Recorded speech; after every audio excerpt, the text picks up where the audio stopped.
Von Swag.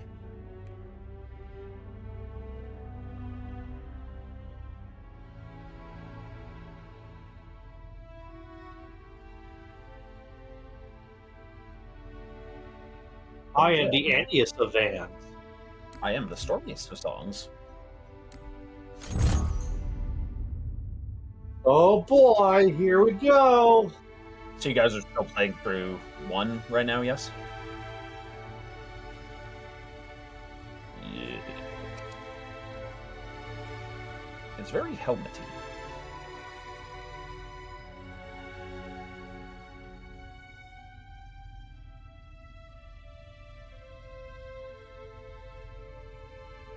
Oh.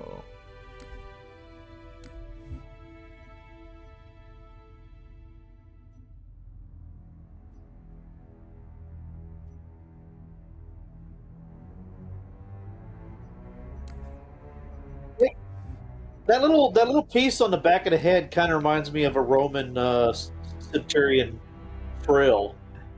Yeah.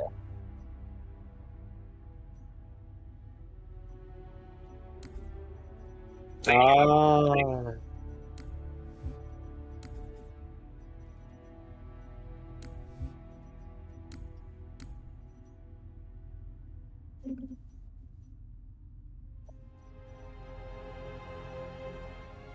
Oh God, Common Rider.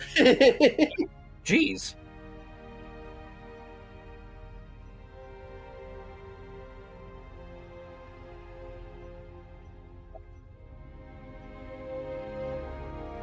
The difference between the Sentai and Common Rider and the Juggernaut Spartans is that the Spartans were made to suppress human revolution. Oh, aliens! Yeah, that's who we were building them for.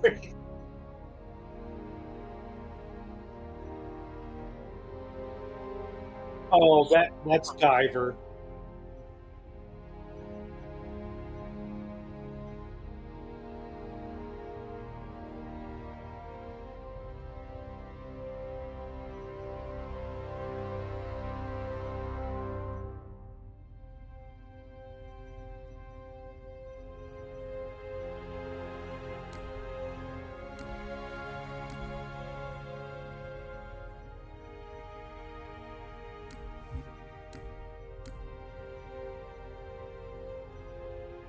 Hey there, Mnemonic Man. Hey there, Zerg. Hey There there, you go.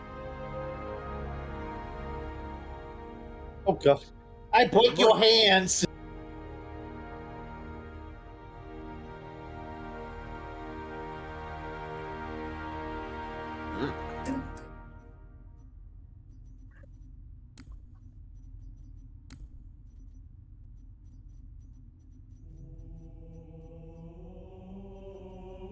Nice.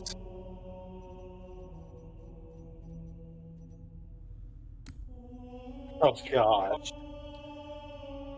Oh gosh, that one shows up in there's a video online to watch if you're up for it called Halo Bleach that Techie showed me that was hilarious. A Crusader helmet.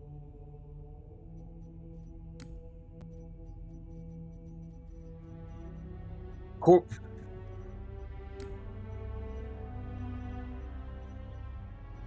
Oh. Now by the time of Reach we have 4-player, right?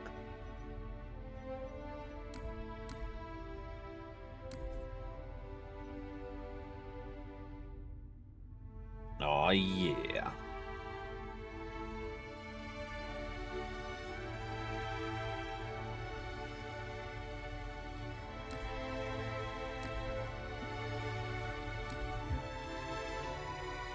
Thanks for popping in, Rimward.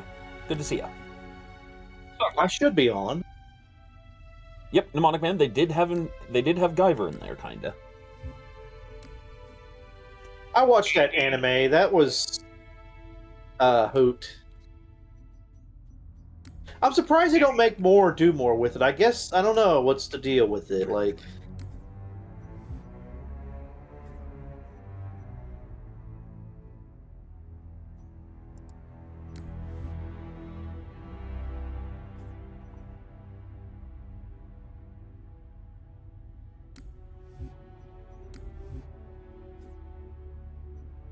I know I clicked it and it kerjiggled on me or something. I'm trying to figure out, like, because I've got my laptop hooked up to my TV and my TV is my main, but for some reason, like, Halo likes to switch over to my laptop, and I have a fat cat sitting on the keyboard, so I can't really see what's going on.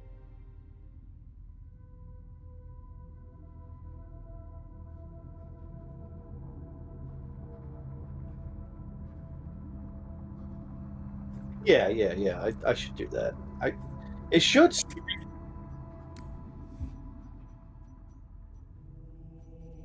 Oh, I think I joined your squad. Let's see. Am I in your squad? There it is. There it is. All right. I think so.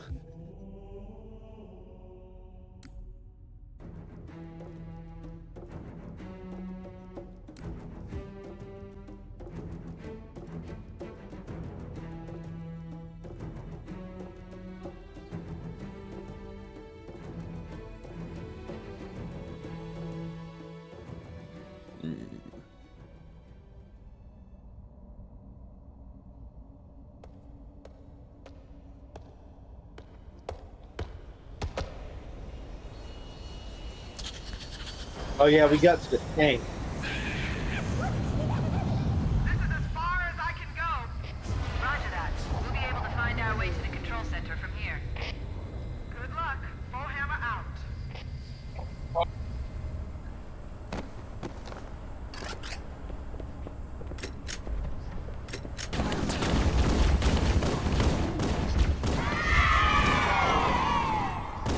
Mnemonic Man says he wishes he was home playing Vintage Story, making airships or something, but he's stuck out there.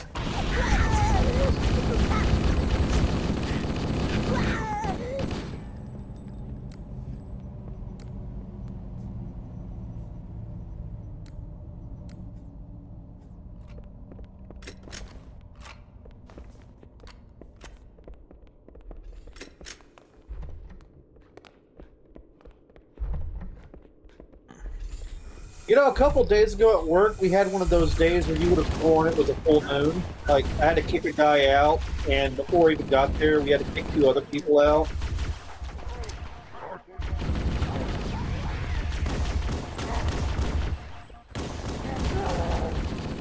So I'm currently editing some audio for some of my students who, well, not just my students, but students from our department that we're doing, live performance. That's sort of the Friday rally thing, kind of test performances before they do actual live stuff. And it's one of those things where it's like, I know the kid's gonna cringe and be like, oh god, I sound so terrible. And of course, there's the teacher in me that's like, look, first of all, you sound way better than half the people that tried to do this. And B, you always start out sucking and you get better as you go. But then there's the other half of my brain that's listening to this, and I'm like, but I would feel exactly the same way too. Seem to have the entire region secured.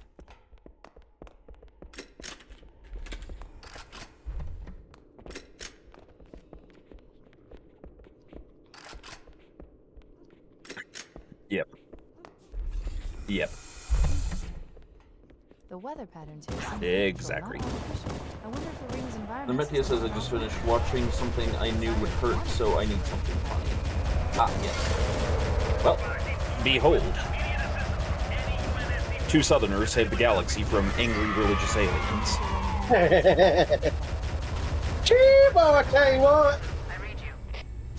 5-2, this is Cortana. Hold position. We're on our way. Roger that. Speaking of hating on anything other than humans, I really need to watch Space King 3.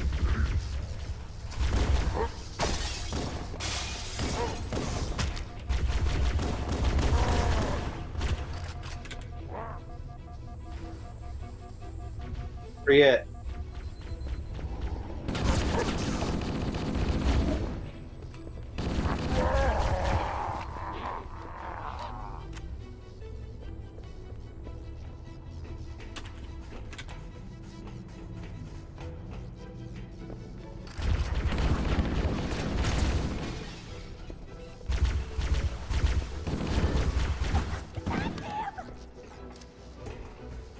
Ah, shit. I've already forgotten my controls. Like, which one's hit?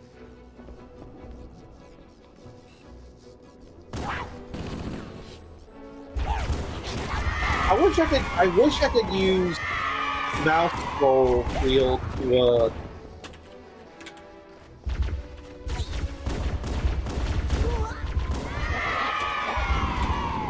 Wasteland Wanderer says someone needs to make a comedy series out of the song Space Asshole.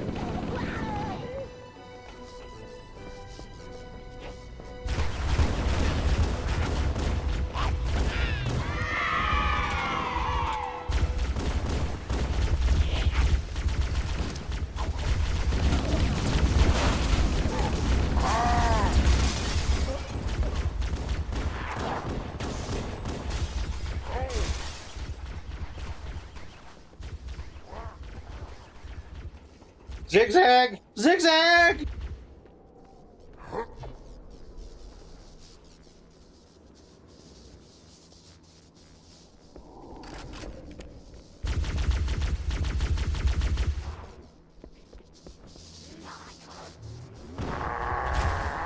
Wouldn't that just be a series about Palpatines as well? In response. Yes. We have more rooms to do horrible, terrible things to each other and other species.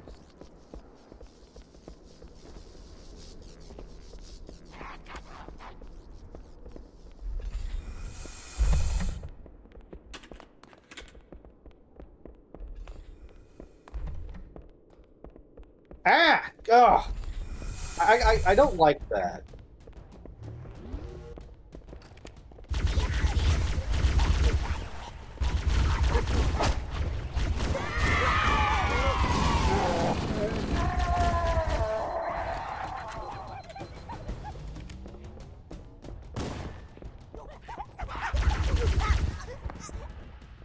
So, you know, the grunts kind of have a sad story if you think about it, you know?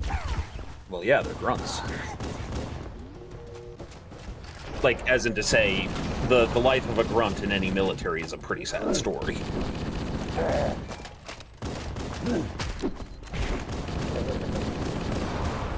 From what I understand, there are several, like, colonies where humans and grunts get along pretty well, like...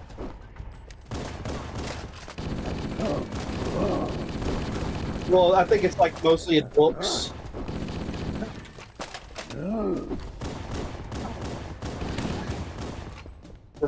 I think the biggest assholes in the universe are the jackals, because they tend to like to backstab. They especially hate the grunts, because I think the grunts almost wiped them out or something.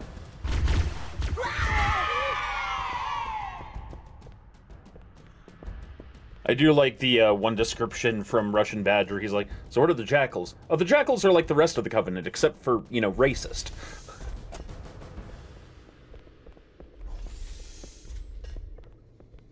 I think the worms are okay guys, too. Like, if you could get them on your side. They're like, oh, yeah, okay.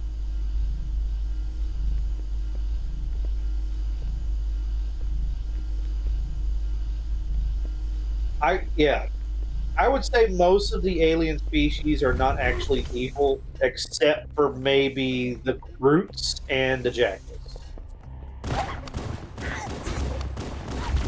Oh yeah, the problem.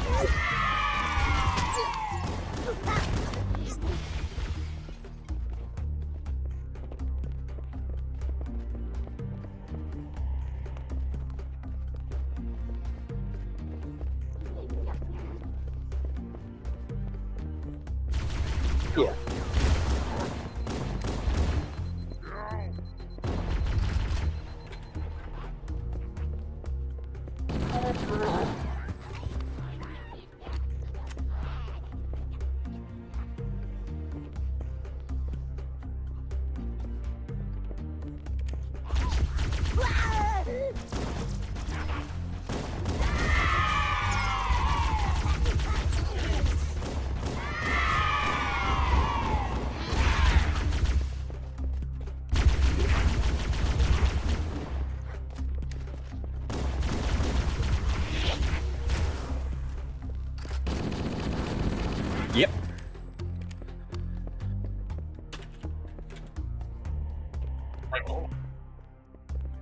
Huh.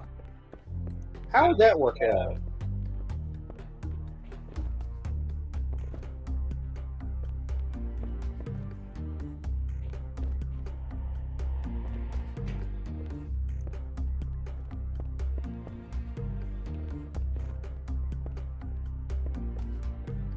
I wonder if it would have been like Destiny.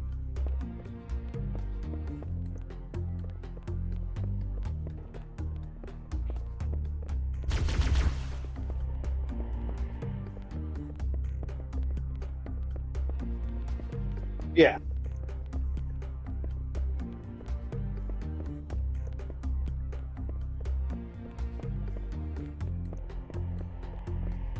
Yep.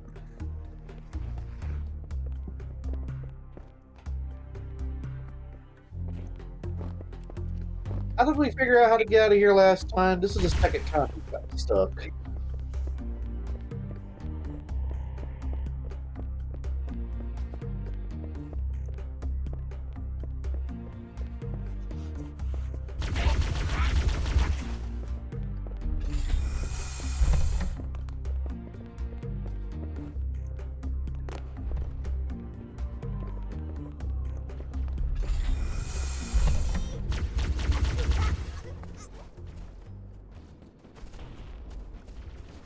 I like it.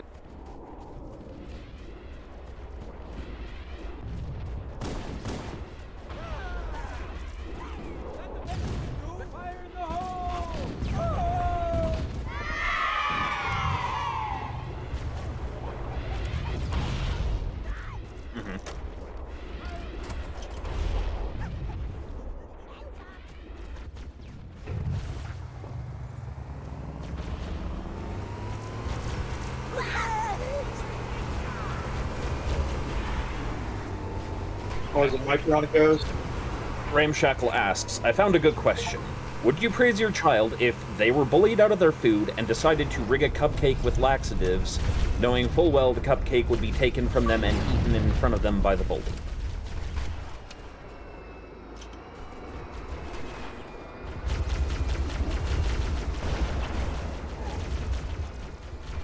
I mean, it's biological warfare on an elementary level, yes. That's I think the way Steve Martin puts it in Cheaper by the Dozen. Wrong. Hilarious, but wrong. Might be one of those times where you just look at your son and say, son, that's wrong, and don't ever do it again. Just walk away.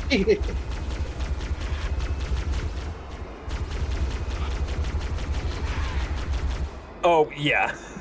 Yeah, no, like, okay, you don't want to encourage that behavior, but at the same time, bully definitely gets what's coming at that point.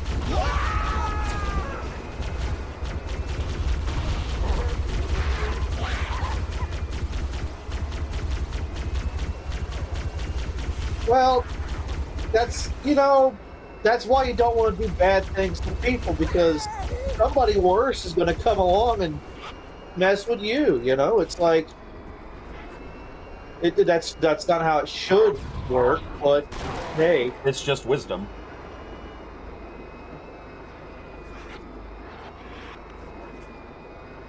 Yeah, I would say in that situation, like, that's one of those, okay, in the future, control your anger, kid, but, We could use your help, sir. you know.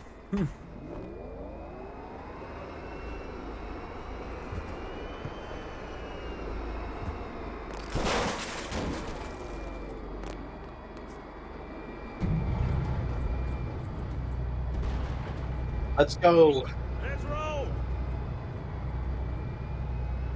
Hell fucking yeah, brother. I know. Good one.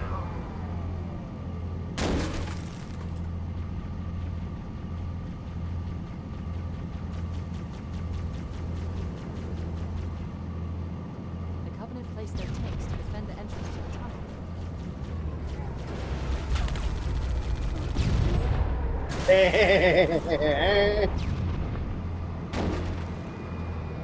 More, over here. Yes. Covering fire.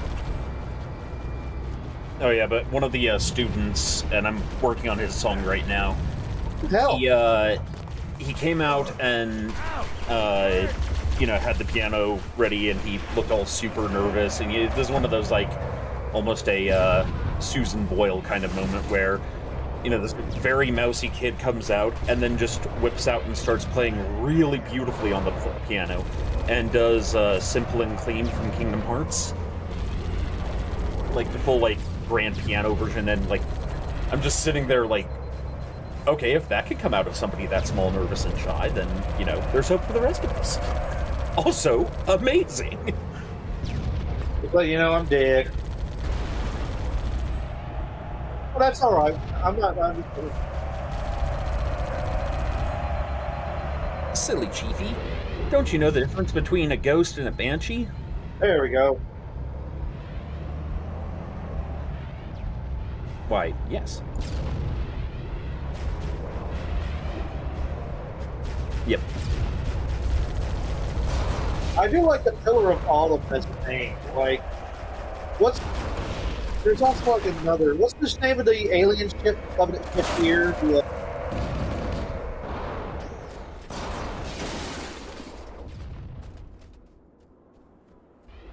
Like, you could give your ships names like in Helldivers. They're like epitome of reverence or something like that. Like, hell yeah. Mine is the Hammer of Twilight for entirely brony reasons.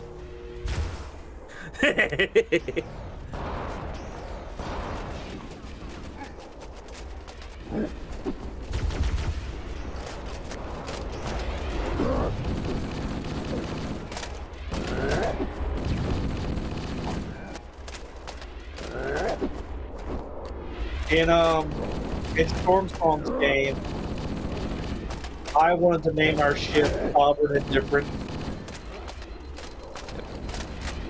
We will resume that game at some point. I just need to get my Yeah, you're busy, order. man. I just always feel bad because like I want to get a game going and then like life kicks my ass. It doesn't help, of course, that we all live in different time zones. It might just be time for us to put the toys away. No. No! No! No! No. Consoles is the harbinger of family values. I think, I forget, it might be Helzikar, I could be wrong about that, or maybe Techie. One of them in the Legion, it's the Fist of Family Values.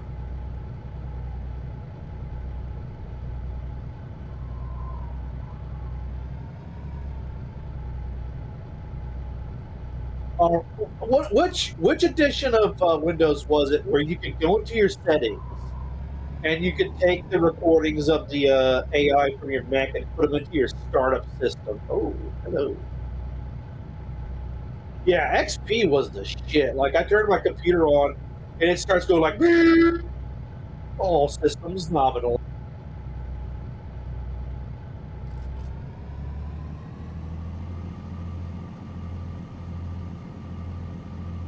XP and me, I think Vista was okay, you know? Yeah, but Yes, it did.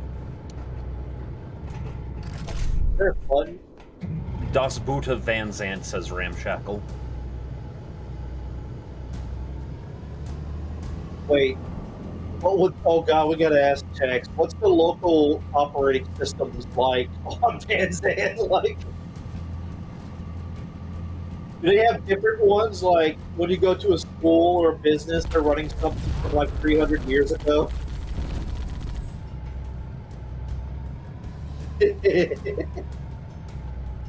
Who's gonna have the good stuff, and who's gonna have like?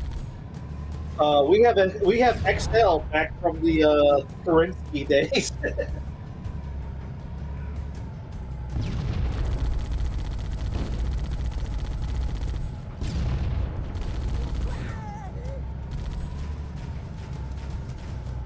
There's dead people in here.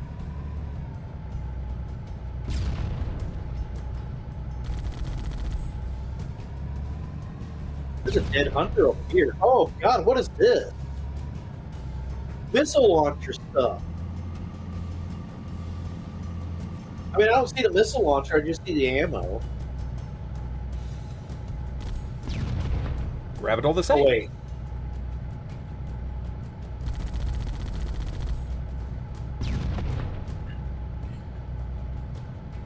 And for those just joining us, remember, thank you again for joining us for WBPL 76. We are WBPL 76, legally defined as entertainment.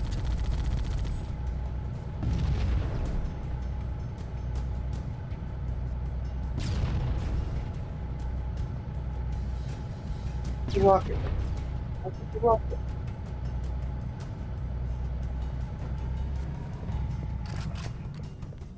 No, like light bridge or something.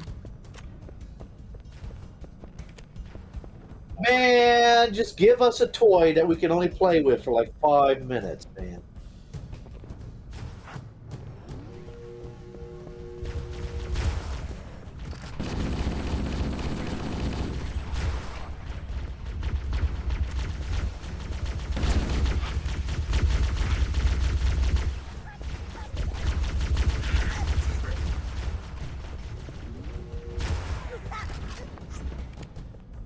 Oh god, I got killed by a jackal. My shame is great.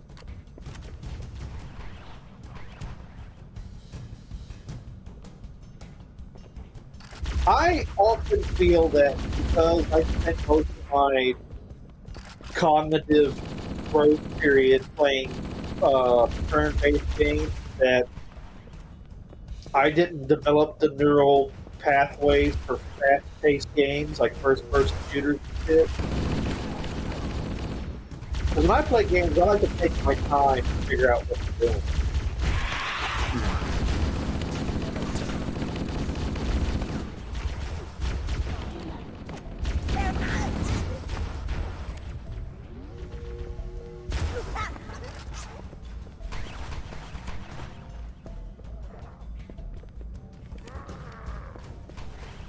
I could never pull off combos in a fighting game. It always pissed me off as a kid.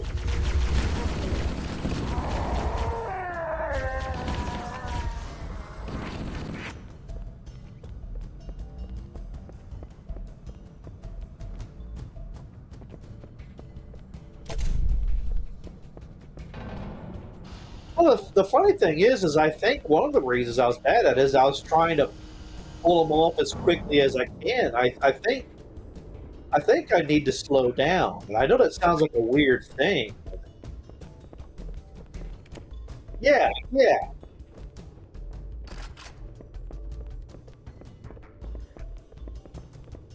Uh-oh. Rolling Thunder, brother. I think that was a fool.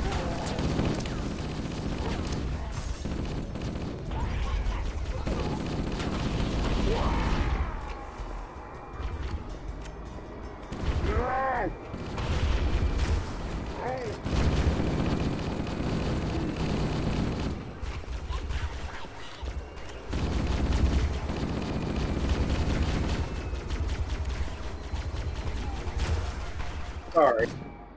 I don't know. I kept thinking that I could pull them out of the like. I was like, can't you pull these guys out of the?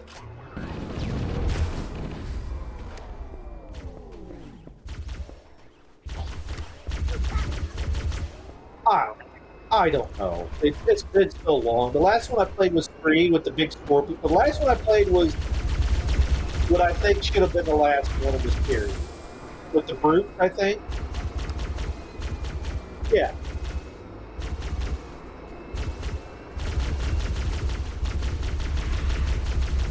1, 2, 3. I watched Reach, and I watched. What was the one that was like a detective? Like you're going through and watching, like you're a scout of some sort, and you're going through what yeah, a city. Yeah, what is? Yeah, well, I watched those.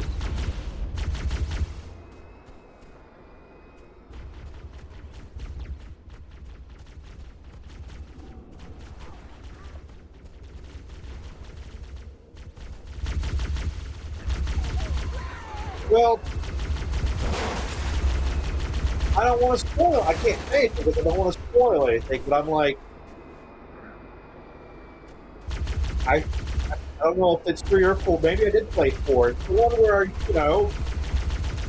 everything should have come to an end because a certain faction I think is wiped out.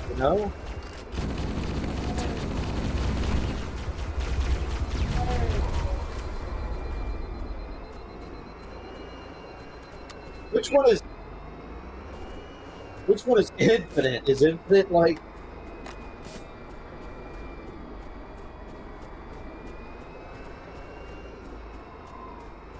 It's not well liked.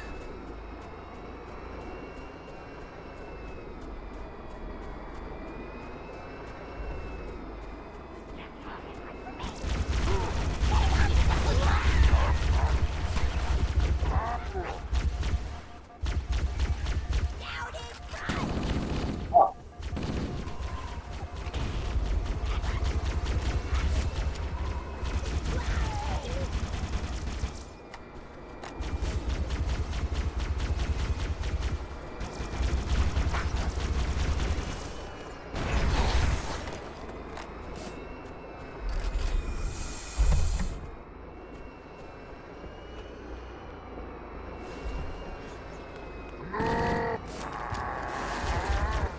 welcome.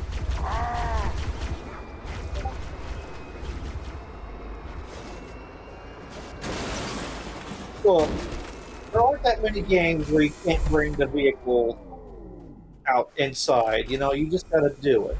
I'm sorry.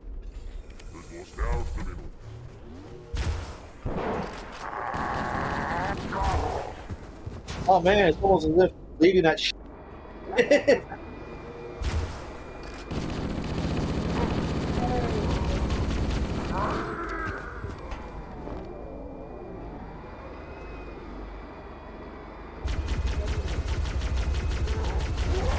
Uda solo. How? I got a question. How hard do you think the Covenant has to work to prevent the other guys from like having channels like the stupid shit we see the humans do?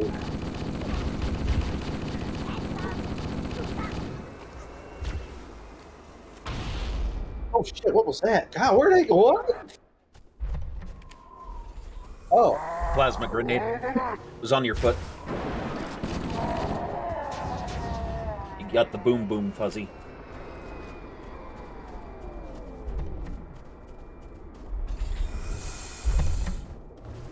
but like, so the Covenant is kind of like totalitarian, right? It probably.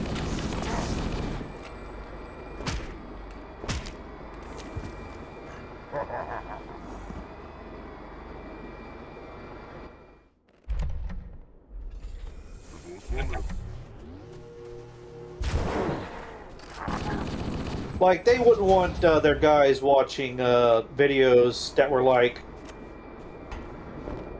the funniest videos of humans doing stupid things. Here's a human bringing a python inside the building when they shouldn't be doing it. They're like, why did they do this?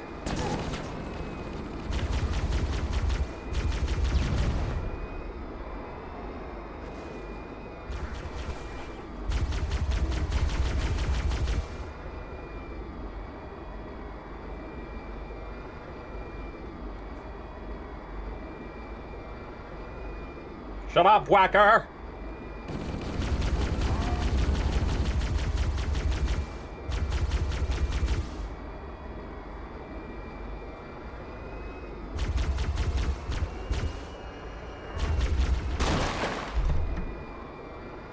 Well, it's like the Dominion from Deep Space Nine.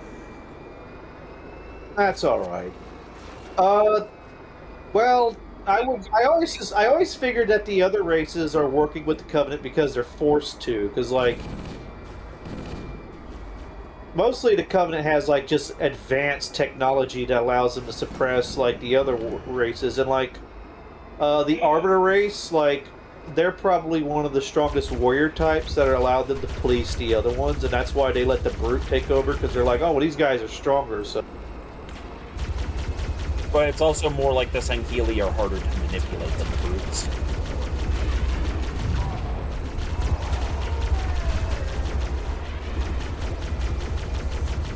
But they're ultimately harder to control.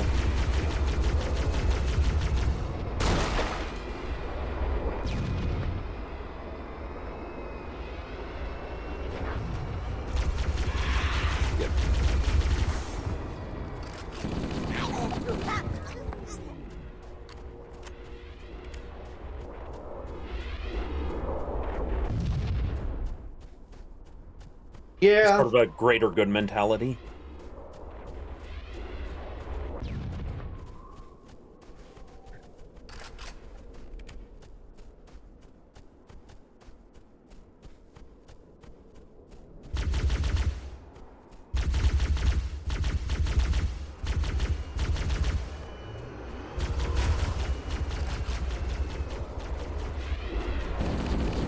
Mm-hmm. Yep. So to top all that off, I just have to read this message here from Whacker. Yeah, not feeling that great tonight. Sorry to hear that, Whacker. So he wants me to yell at Andy in his place, and Andy needs to insult me in his. So, you ready, Andy? Sure. Andy, you are valuable, and your opinions are desired, and you are loved. Hold on a minute. I got to figure out what to say because you kind of threw me for a loop there. Also, shut up, Andrew! Whacker, you're a venerable person and have much wisdom to share with us, and you're very kind and generous. Also, like, it's very kind of you to spare the extra sagging skin that comes off your body and flaps on the floor to those children that have no skin.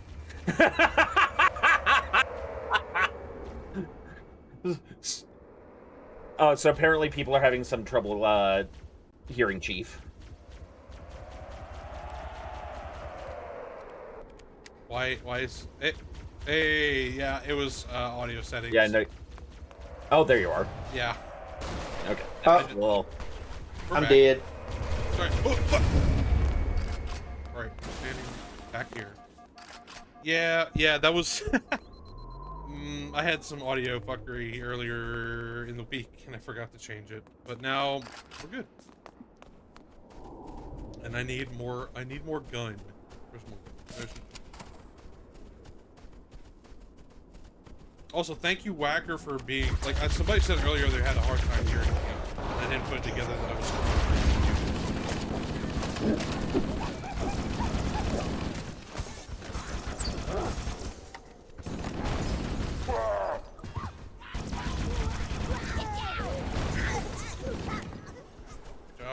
Whacker says, Andrew, thank you for serving as an example to us all, mainly as a warning from history.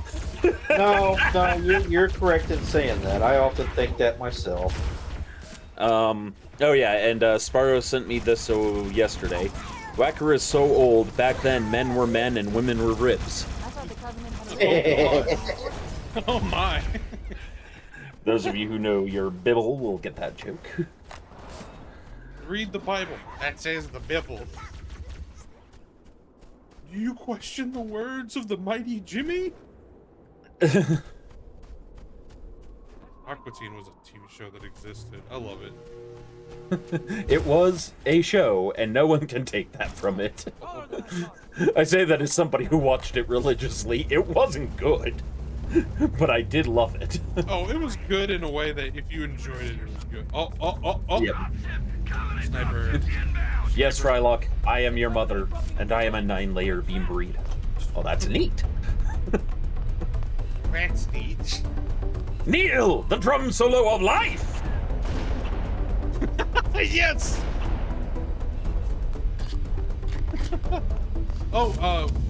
Storm, did you hear about Rush? No, I did not. They got a new drummer. And they're going back on tour. Yay! Like that makes me sad that they couldn't have Neil Peart, but like at the same time, Yeah. it's good that they're coming back on tour. They got this little German girl. Apparently, she's pretty good. Oh. Rush is a weird one. Rush is one of, if not my favorite bands ever. I grew up listening to them. That's why I learned to play drums when I was a kid, and bass. Was for Neil and Getty. Oh, here we go. There you go, more rocket launcher.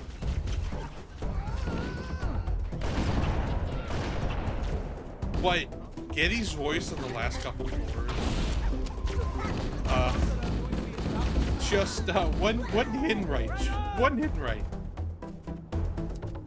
I mean, when you have a man that sings in such a high falsetto naturally, and he gets old and tours all the time, Yeah. it's just bad luck. It's like a much younger example of a great band. what's his name, LaRue.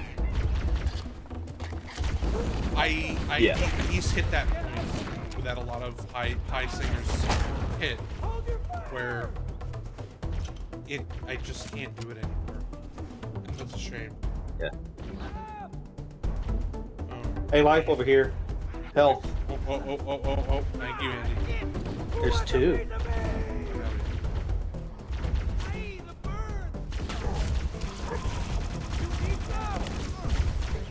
Dealer, do your thing. I love the dealer.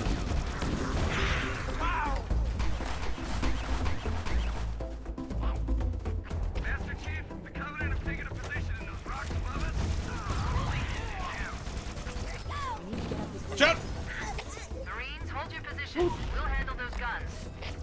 Master Chief, we can scale the ridge and get below those stationary guns. Roger. We'll hear it coming, Master Chief. Covering fire! Rail says this Sunday during WBPLW, Blanco Quesadillo will be offered by the following types, or will be offering the following types of quesadilla: brisket, falafel, beans, crunchy PB&J, and corn smut. Grail mentioned corn smut again. Take a swig of your corn smut beer. Available drinks will be peach tea, Diet Coke, and 160 proof cerveza. Oh my god! Oh my god!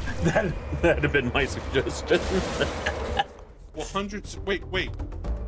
80%, Oh. wait, fucking 80% alcohol? It's quite the cerveza, isn't it? That's whiskey, my man. Whiskey. Show me what you got! That's party in a can, says Whacker. It's like there's a party in my mouth and everyone's throwing up at the same time.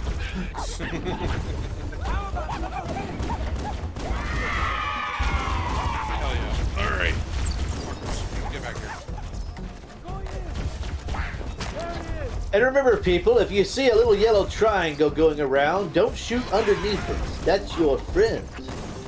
Ooh. Eric, how do you explain all this? Panties. Glorious panties. That 70s show was fun at times. One of the better sitcoms, I would say. At least one of the funnier ones.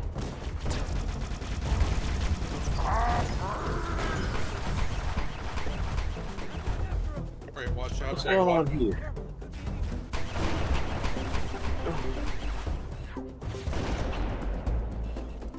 Right. We gotta take this one a bit slower. Master Chief, I love how percussive this Oh, is. bull. We need to get up this The ridge. tree branch got my rocket. we'll handle those guns. So mean. Master Chief, we should scale the ridge and get You below gotta watch those out for that. stationary Also, guns. be careful about doing things on the new graphics versus the old graphics. Because they didn't change the hitboxes on the new graphics. They just changed the models. So there's a part in the library where they're on the new graphics, there's a wall, and there's not in the old, and you can just jump into it.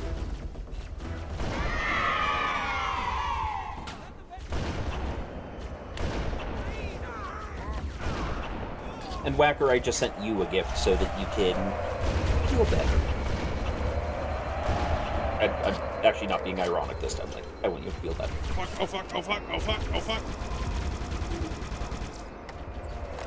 Oh no, get away from me. Get away. Oh, you son of a bitch. We need to get up this ridge. Andy, Marines, hold your positions. you have the We'll handle rocket those launcher, guns. right? Master I do Chief, now. It was scale weird. the It ridge kind and of get below put me those back where I stationary died last time. That was weird. Yeah, we both died. We'll hear it cover the Master Chief. So, just save that rocket launcher, please, for when the Banshee shows up. 'Cause the sniper rifle is not behaving itself.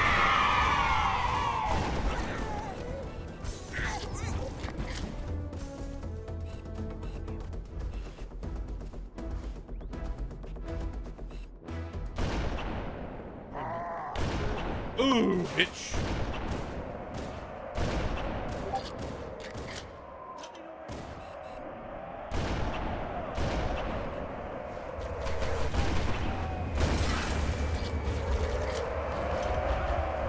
Man, I can't aim this one shit.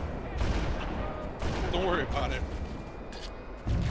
Hey, at least when we get to Halo 2, it gets a lock-on function.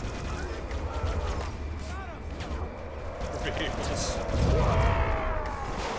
There we go. Did I hit that fucker? Let's see.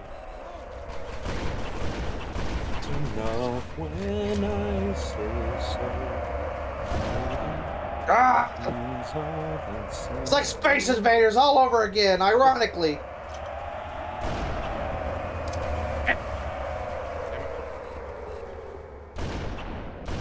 Alright.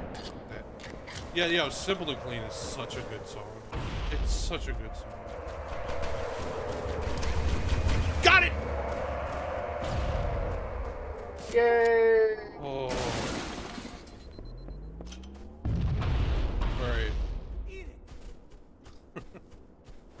Yeah, there is because I've started recording these recitals so that the students have material to work with. You know, either to learn from or to put in portfolio, whatever. Yeah. Because that is one thing that I am hyper big on with my students is portfolio. Also portfolio. Because, you know, if you're an artist, your portfolio is your resume. Correct. So one of the things, though, that I had to kind of make clear at one point was, hey, so if you're going to if you're going to sing for one of these performances, like a song with a backing track, make sure that backing track doesn't have the original singer in it. Yes. Because, don't get me wrong, girl can sing, but I would rather hear her singing than her singing over Taylor Swift. Yeah, please find a karaoke version that's quality. Yep. That said, girl has pipes. She needs to learn to control her, high end a little bit. Because it's clear that when she got to, the belt, she was losing a bit of control. But for a freshman, amazing singing voice. Oh, yeah. Do you have sticky grenades? Yes, I do. Do you want to put one on the elite when we sneak up on them? If I can get them in range and I can... Yeah, watch. Got him!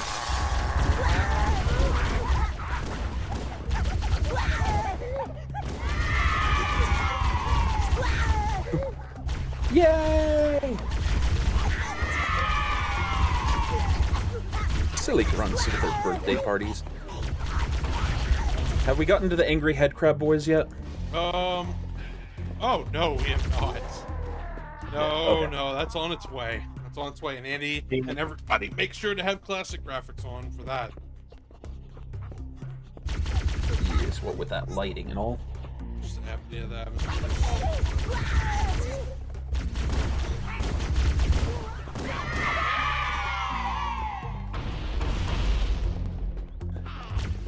I'll be right back. Just making my breath.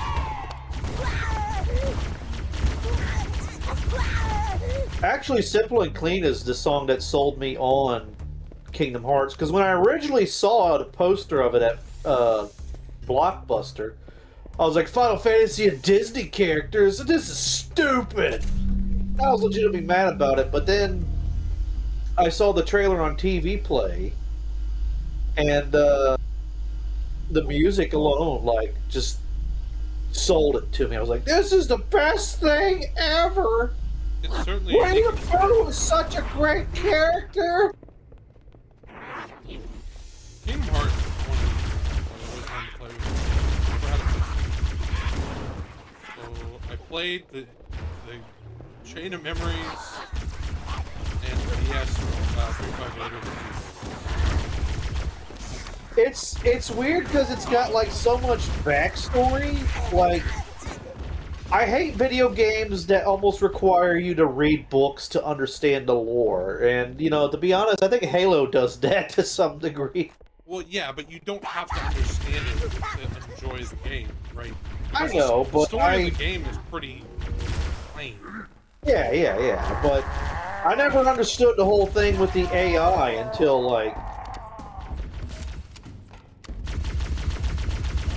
I didn't know they were playing a big factor in the whole shindig until, like... Well, to be fair, you don't really need to know that until Halo 4. Like, Eddie, I'm dead, watch out, there's 2 red elites. Get back. I'm running! But yeah, like, the whole AI importance is in the books. And there's important for Spartans specifically, but you don't need to know it until Halo 3 or 4, probably 4 I would say is the one where they really push it, and even then it's kind of lame. And yeah, I said it. I didn't like the whole crux of that whole story. My milquetoast opinion on the story of Halo 4. Well, you know, it's almost like a theory I have about any brand or story or something like that. The longer it goes, the more of a chance it has to kind of ruin itself. Okay. Yeah. It's true. I mean, it's time, and especially changing hands and ideas. Like,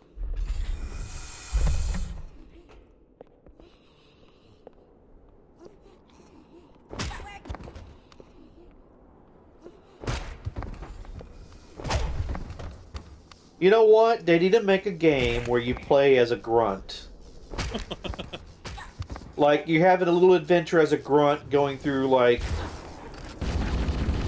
I don't know, a Covenant ship, and you're like, oh, things aren't what we think they are. And, you know, you're trying to... Kind of like an Abe in Oddworld.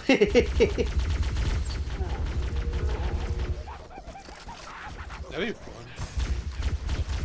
Yeah, like Halo. I'm not saying the same play style, it's just...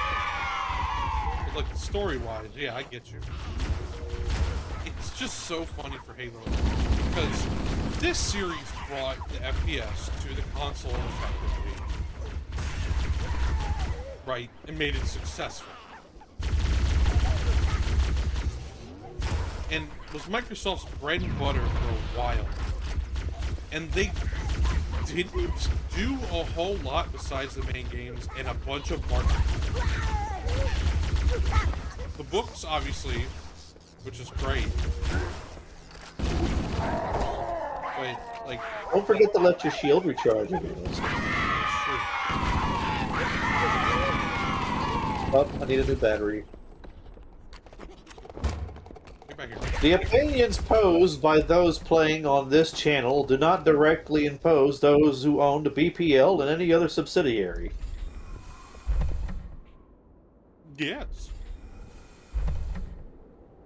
Also, don't forget to pick your nose today. They have nutrients in them boogers. That's gross.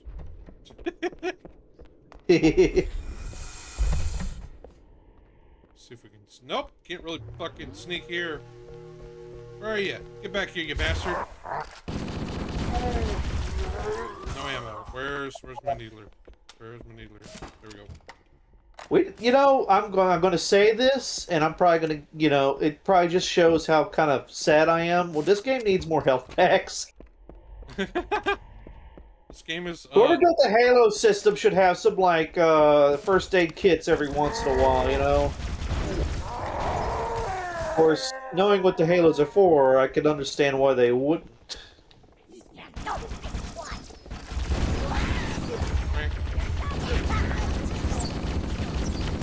Oh, don't! Fucker. That was me. I threw it and he ran right into it. Steel It's Griffin. alright. Yeah, Steel Griffin. You know, it's my fault for not saying grenade.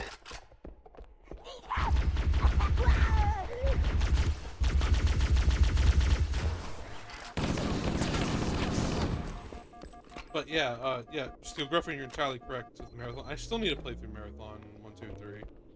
I return. Hey, Storm. But yeah. Colon empty and heart full.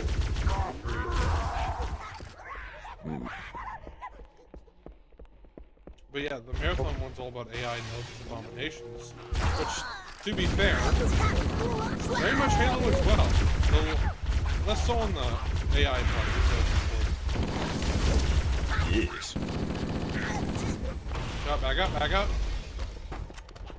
I almost walked into that one. Crank. Ah, oh,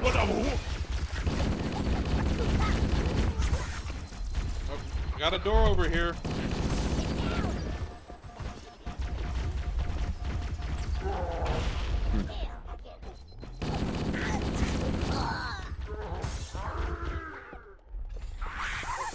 Snatching you. I'll bop you one. Watch, I'll snatch you. Snatch Ah! God, I hate that! you. It's not great.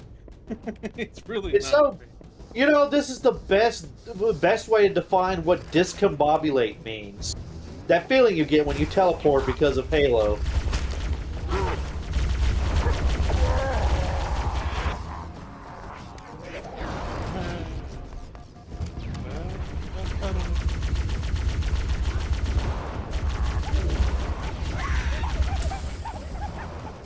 Oh, I played chicken with a hunter and I lost. You really don't want to do that. They're some big boys.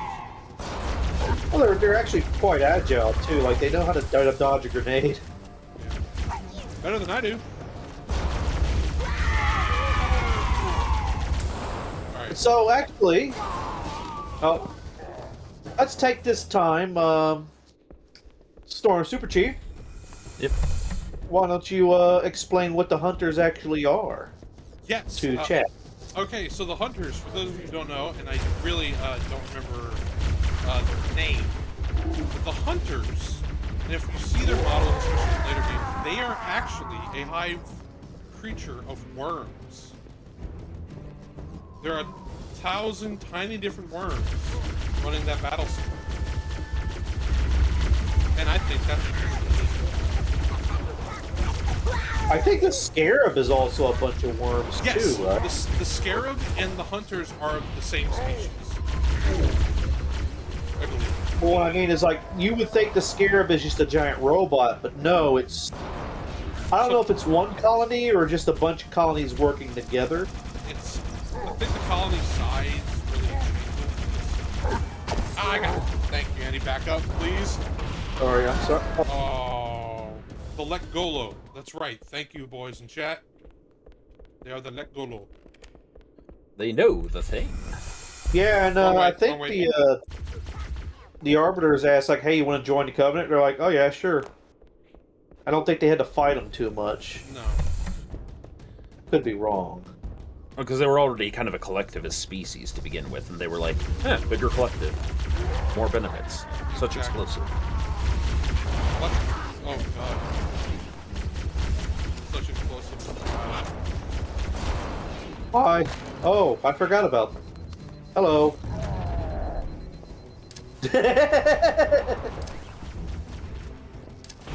Veil Gromon. Oh, Hey, not a Zykes. Hey, Steel Griffin. Watch out. Hey. Apparently the Covenant ain't big on that AI. No, they really aren't. But I think a lot of their tech, they got a lot of their tech from Forerunner sites, right?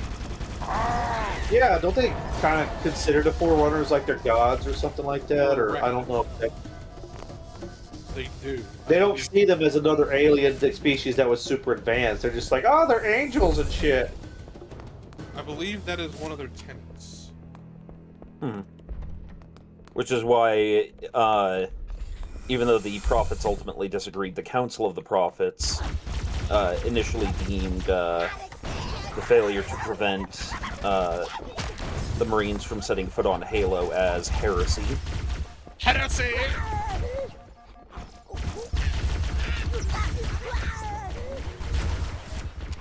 Heresy of the highest order, sir.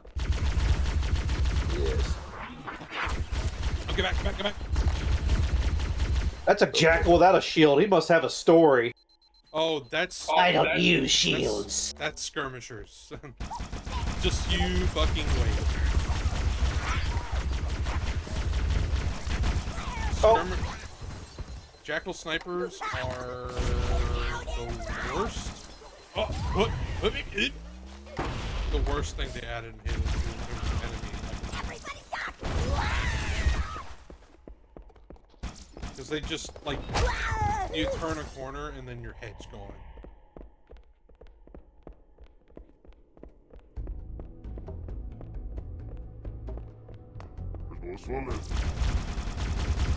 I don't know DST. They, I know I'm getting it wrong. Sorry, but that's the one where they have like the floating tentacle biocomputer aliens.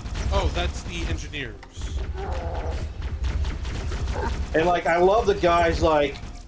He like pulls out a cigar and he's like, "You're gonna tell me what you know," and the alien like pulls out a cigarette lighter to light a cigar for him. Oh yeah, in Halo 3, it's... Is it Halo 3 or 2? I mean, they interact with them in ODST and 3. Wait, yeah, I think it's Johnson. Yeah, it's Johnson. He pulls out a fucking cigar, and the engineer's Johnson's like... the best. Johnson, he's the king. I mean, he's the man. He's the kind of sergeant you'd follow into battle. Like, let's get out there and whoop their ass. Two signatures, probably hunters in the next part of the room. Oh man, if only I had ammo for my rocket launcher. Alright.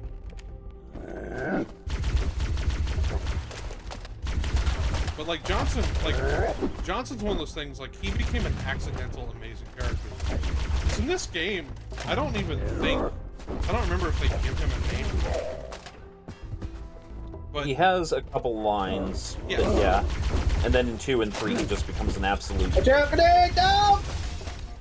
like he has He a couple, becomes an absolute real G, as it were. yes. I mean, he has the scene at the end of this game on Visionary. Yeah.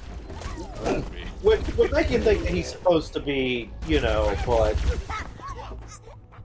Let's just say Johnson coming back is a miracle. that or they. Well, you know what? Maybe he's such a badass that they cloned him because you know that is a thing they could do. Well, I don't think they could clone Johnson. Remember, they retroactively made him an S1 in the book. What's the next one? Spartan 1 in the book. Johnson? Yeah. Now remember, Spartan 1s were a different breed. Like they were a strange program. Like their battle suits that they had were more like the heavy loader in Aliens. Like Yeah. Oh, like- look who's got ammo. Back up. well, wasn't George like one of the last of them?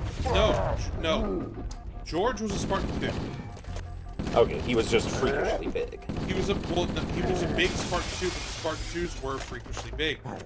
Most of the guys in Reach were Spartan 3s. Oh. Which were Okay. a smaller, more experimental, trying to upgrade the 2s, but the Spartan 2s are freakish in setting, freakish super soldiers. Even, like, Spartan 4s, in 4 and onward, which I like to forget about, they are not apparently bigger, faster, and stronger than the 2s, except for the armor is technically more advantageous, I believe. So when Chief gets the Spartan 4 armor in Halo 5 and has that stupid fucking fight with Locke, which he should have absolutely bodied him. The entrance to the control I center get is mad. at the top of that pyramid structure. Bring me up. If I had a super weapon. All day long, I'd be dropping the bomb. If I had a super gun. You wouldn't have to aim much. Let me, Andy, if you can survive, I'm trying to see if they have the My AI would have a proper double chin if I had a super weapon. Isn't there like a music Easter egg with the Banshee and stuff? Yeah. Spartan 3s were less modified, less armored, less equipped. They were made to trade lives for time. Yeah, that's right. And I think there was a problem with the modifications they did have, made them more aggressive than normal. Like, to the point where it was starting to become a problem. I'm trying to remember where I read that, because it could be just fucking complete, false. Yeah. Steele says that... Oh. Yeah, the Spartan 4s were not Spartan 2. They were... I mean, Buck becomes a Spartan 4. ODST. So... Like, they were... Oh, they take on the Rubicon thing? The fucking... What is it?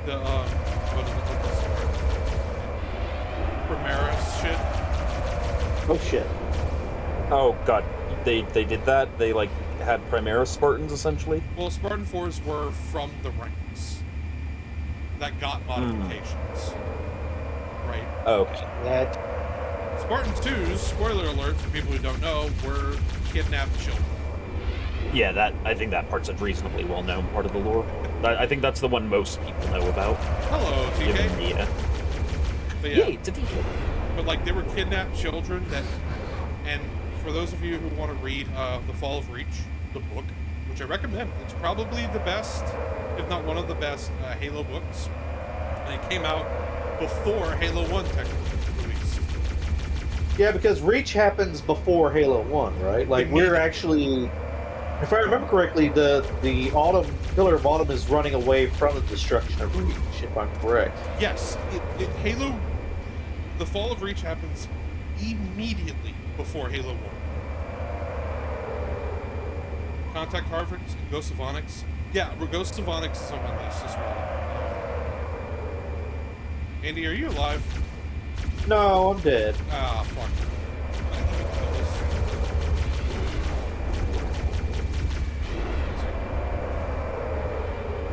Yeah, and the Spartan 2s were made not for the Covenant because we didn't realize the Covenant was real at that time. Yeah. Like, it was like they were insurgents or something. Basically, Yeah. Spartans are made to be like super police against. They were super Like a colony, Go ahead. when a colony gets antsy, like it's like send these super soldiers in there to wipe out the insurgency. Like they're not anti-alien super soldiers. They're anti-human super soldiers. They just work very well against aliens. Yes, they are the biggest counterinsurgency, the strongest super counterinsurgency force they could muster. Yep. Oh gosh. God, I wish I had the fucking Magnum right now, dude. I'm about to die? Yep. Andy, stay alive. But yeah.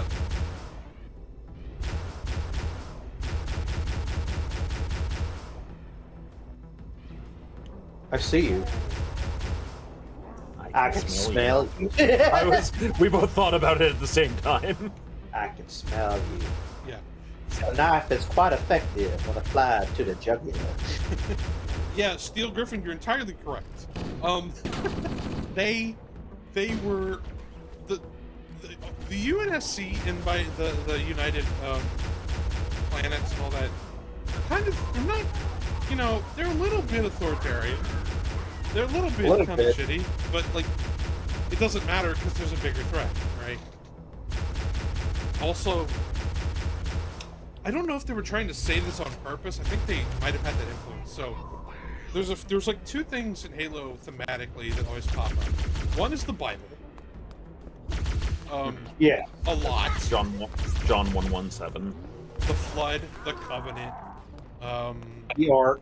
Halo. They actually, apparently in the original stuff, they were made to tone down some of the Covenant's terminology. I doubt it. Well, because like originally the Great Journey was called the Hajj. The prophets were called the Imam.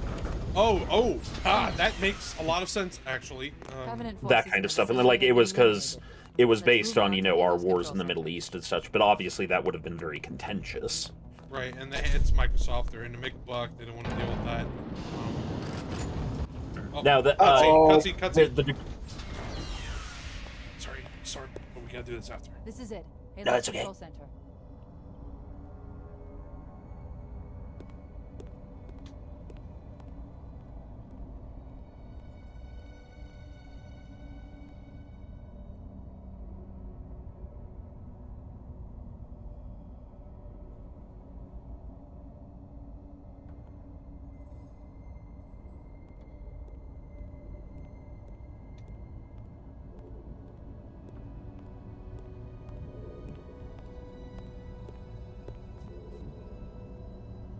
That terminal, try there.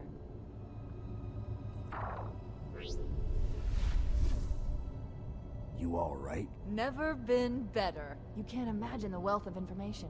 The knowledge, so much, so fast. It's glorious. So, what sort of weapon is it? What are you talking about? Let's stay focused. Halo, how do we use it against the Covenant? This ring isn't a cudgel, you barbarian. It's something else. Something much more important. The Covenant were right. This ring... it's Forerunner. Give me a second to access. Yes, the Forerunner built this place, what they called a fortress world, in order to... Wait. No, that can't be. Oh, those Covenant fools. They must have known. There must have been signs.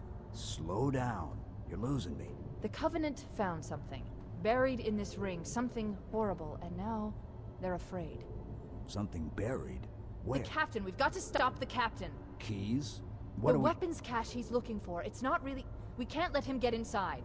I don't understand. There's no time. Get out of here, find keys, stop him. Before it's too late! Hey, you might want to plug her back in. Oh, okay. I have to use the restroom in a second, so... This is the mission we gotta pause on first. Because I gotta be here for this. But, Yeah. Storm, what were you saying? Oh, just that, yeah, no, it was...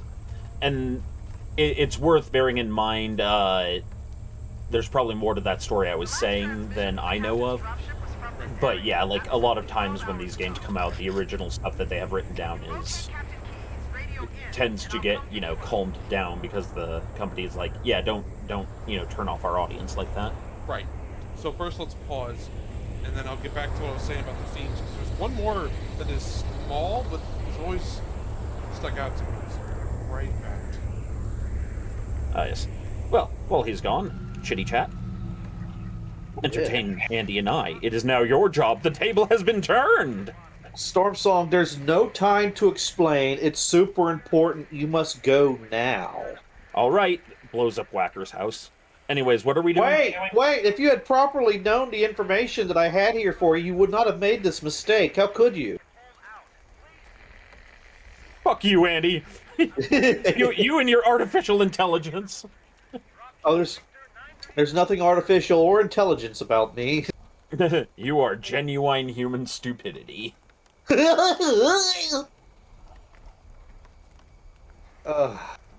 yeah, the chat's talking about how essentially it wasn't just like rebels and insurgency. They were worried there would actually be a full-on like breakup of the Planetary Alliance.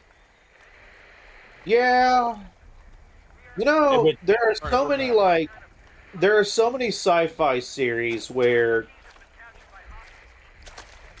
it's at a point where I think, like, when we even start considering colonizing Mars, we really need to, like, get everybody important together and sit them down and, like, make them watch Gundam and some other shows. Like, okay, look, we pretty much predicted that Mars is going to become independent, and if we piss them off too much, they're going to drop shit on Earth.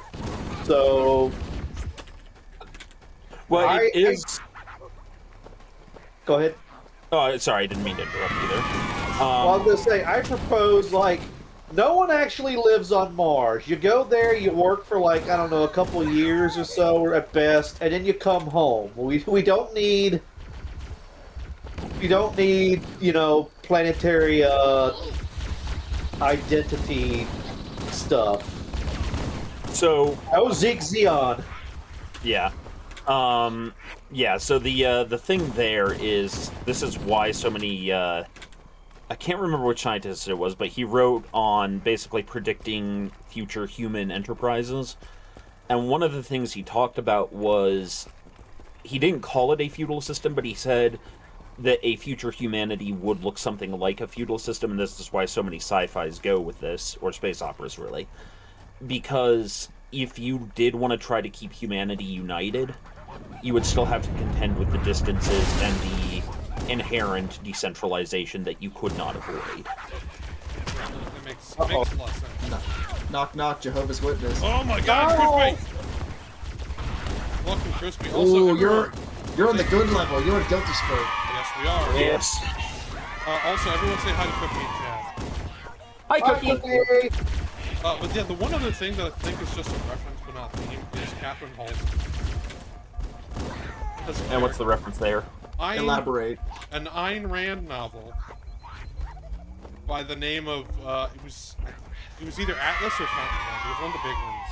But Was it Atlas Shrugs?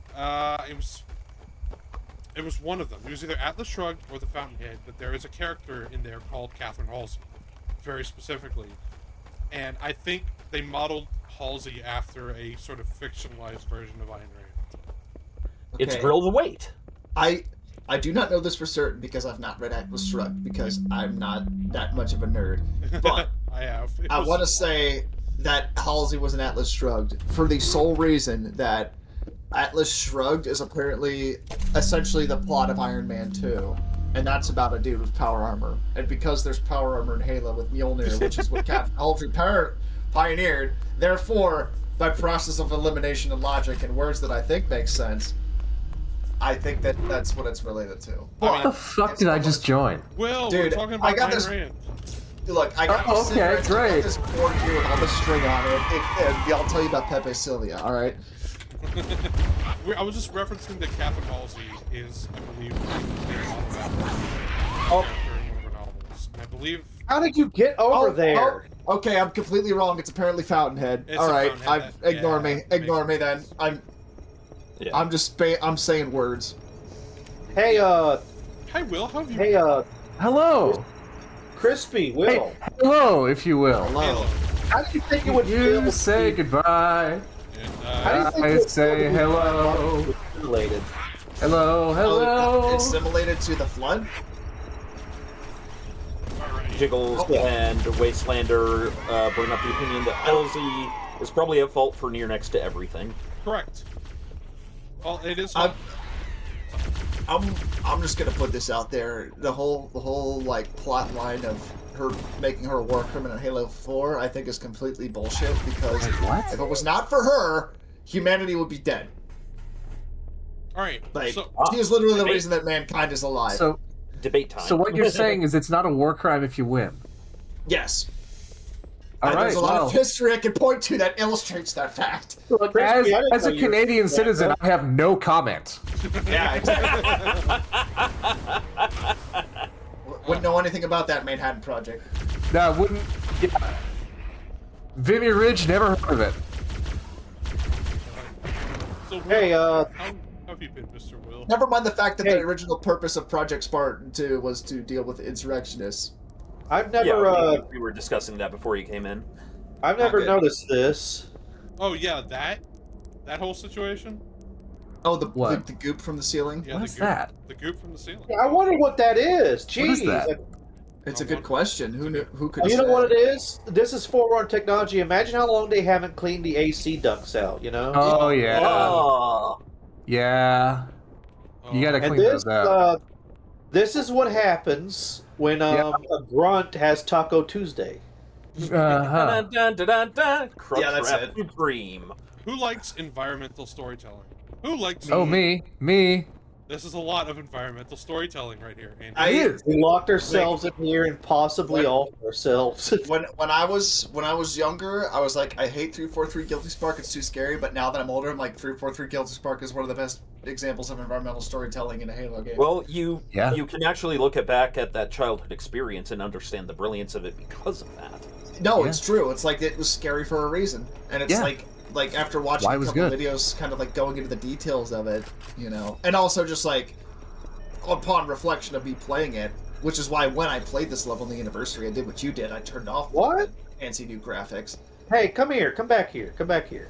Come back. Oh, this is the non-remastered. No, yeah, because it doesn't have like here. Alienware Now- graphic lights.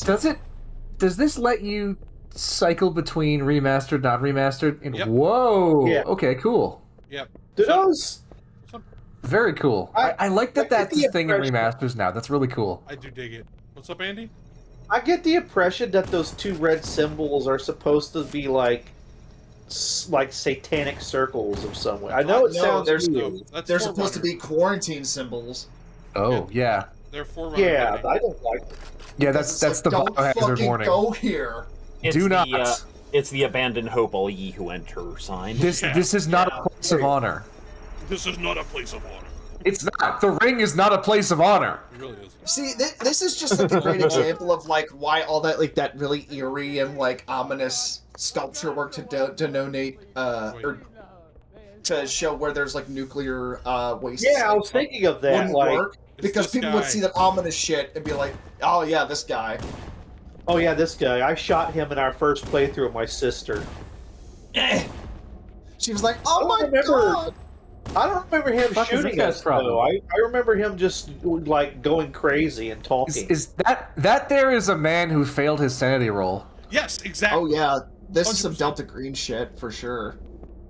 Speaking from experience. That's the XCOM moment when the soldier panics and starts shooting all the other soldiers. Yeah. Speaking of, when it comes to Delta Green, you know the best way to deal with that panic is set everything on fire. Oh, look, It's- somebody did that. Yeah, look at that. oh Wait, wait, actually, this might be a good spot. I don't know if this is the spot for it, but there is a spot in this where you see like dead jackals and marines next to each other with weapons, where it showed they were basically fighting against the flood together. Oh wow. Dude, this. I think it comes later. For a game that was rushed, I'm so glad they put some time into this fucking level, dude. They really did. It was rushed. Was it really? Yeah, it had a weird like rush, like Probably because they wanted to be a flagship title. Wait I a minute. imagine. Yeah, I remember the marketing around this game when it came out. This was like move over John Romero levels of marketing. right. I mean, it kind of ended up being true because Halo defined an entire genre of. Oh, it did. Oh, every God. FPS that came after Halo was trying to be Halo. Yeah, the Halo killer became a thing for a reason. Yeah. You know. All right, That's why we had a whole generation of brown gray FPSs let's Yeah. see. Thanks. Cutscene. for Cutscene. that. with vehicle sections. Ooh. Shh. This is the cutscene.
Why do we always have to listen to this old stuff, Sarge? Watch your mouth, son.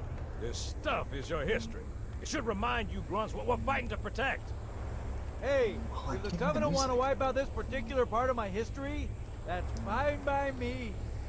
Yeah, better it than us. You ask them real nice next time you see them, Vicente. I'm sure they'll be happy to oblige. All right, LZ looks clear. I need to get going. You guys enjoy the rest of the game. Take it easy. Farewell. Let's Not go, have go, to see go! him.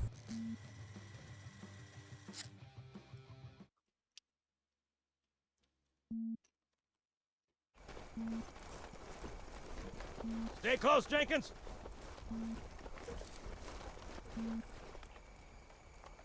Mendoza, move it up!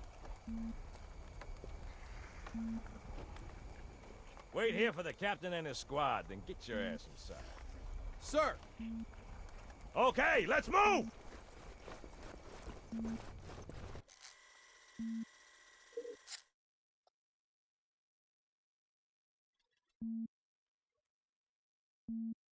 Which is weird, right? I mean, look at it. Something scrambled the insides. What's that? Plasma scoring? Yeah, I don't know. Maybe there was an accident, you know, friendly fire or something? What do we have, Sergeant? Looks like a Covenant patrol. Badass elite units. All KIA. Real pretty. Friend of yours? Nah, we just met. Slight little detail I liked is that Captain Keyes had marine fatigues in this. Right, well, let's get this door open. I'll try, sir. But it looks like these Covenant worked pretty hard to lock it down. Just do it, son. Yes, sir.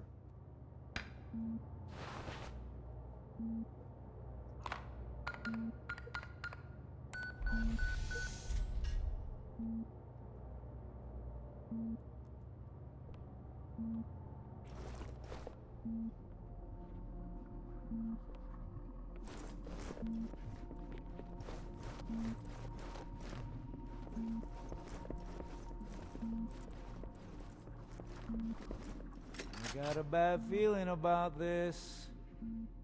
Boy, you always got a bad feeling about something. Sarge, can you hear me? What's going on, soldier? We've got contact, lots of them, but they're not Covenant. They're just staring through us. What the? Oh no! Corporal, do you copy? Over. Mendoza, get your ass back up to second squad's position and find out what the hell is going on. But I don't have time for your lip, soldier. I gave you an Sarge, order. listen. What is that? Where's that coming from, Everywhere. Mendoza? I don't. There! Mira!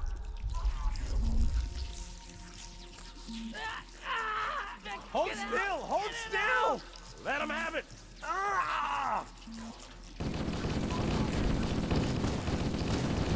Sergeant, we're surrounded. God damn it, Jenkins! Fire your weapon! There are too many, Sarge! Don't even think about it, Marine. Oh, this is local! Back here, Marine. That's an order. Jenkins!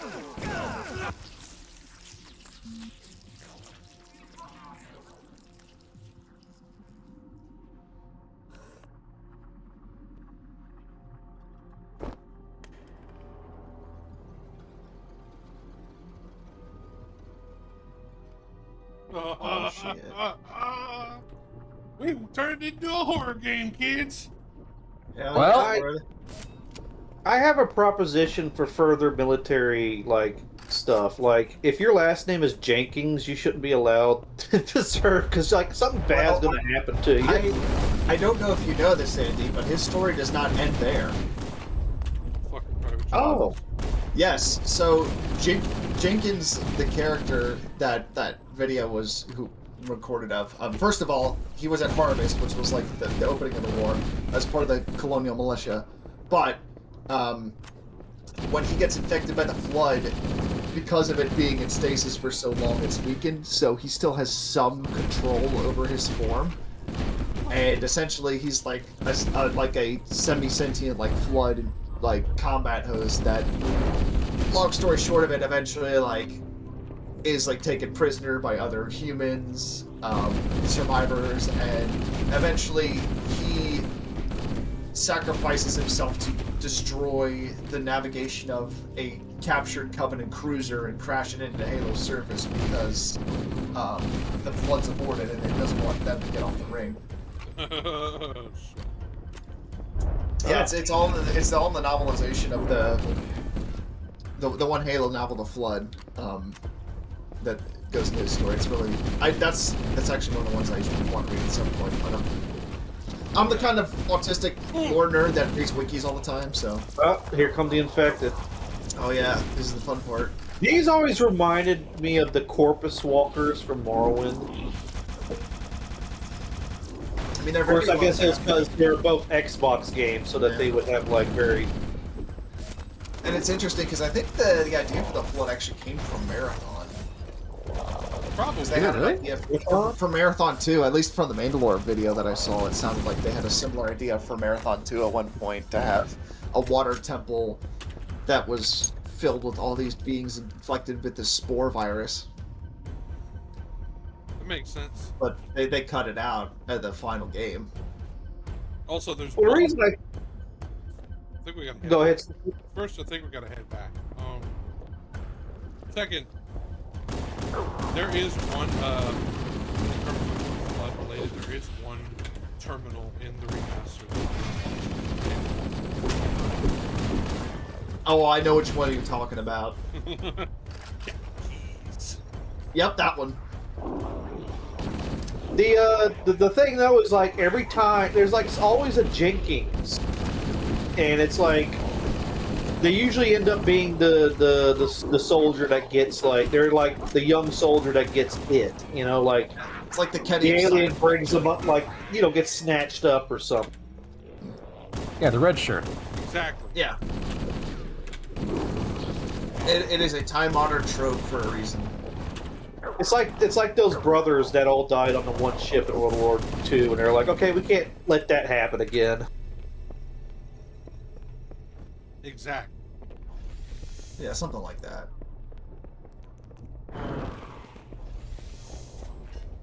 That'd be an interesting little comedy story. Like a guy goes up to get his suit, and it's like, "What's your name?" He's like, "Jenkins, sir." He like says, "Ah," and he gives him a red suit. He says, "Excuse me, sir, but I'm supposed to get an officer's uniform. I graduated." The guy's like, "Oh, I'm sorry." Don't forget, Andy. Their weak point is center mass. It's not. They're the opposite of necromorphs. Yep, they are not. The weak point is center mass. No, is that really a weak point? I mean, for them it is. It's their version of a headshot. It's where there's the form is that's controlling the body. Yeah. Which means it's pretty easy to hit them.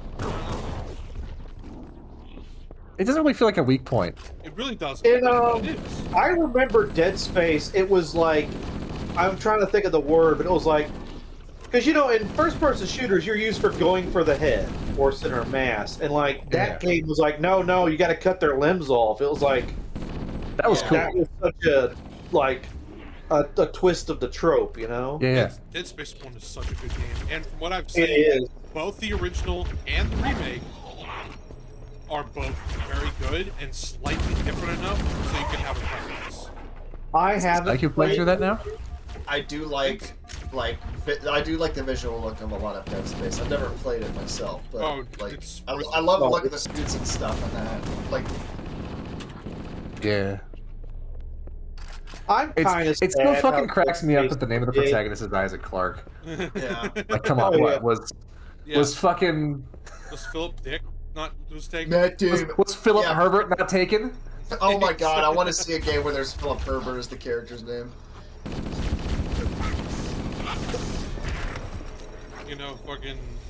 Fucking H.G. Herbert.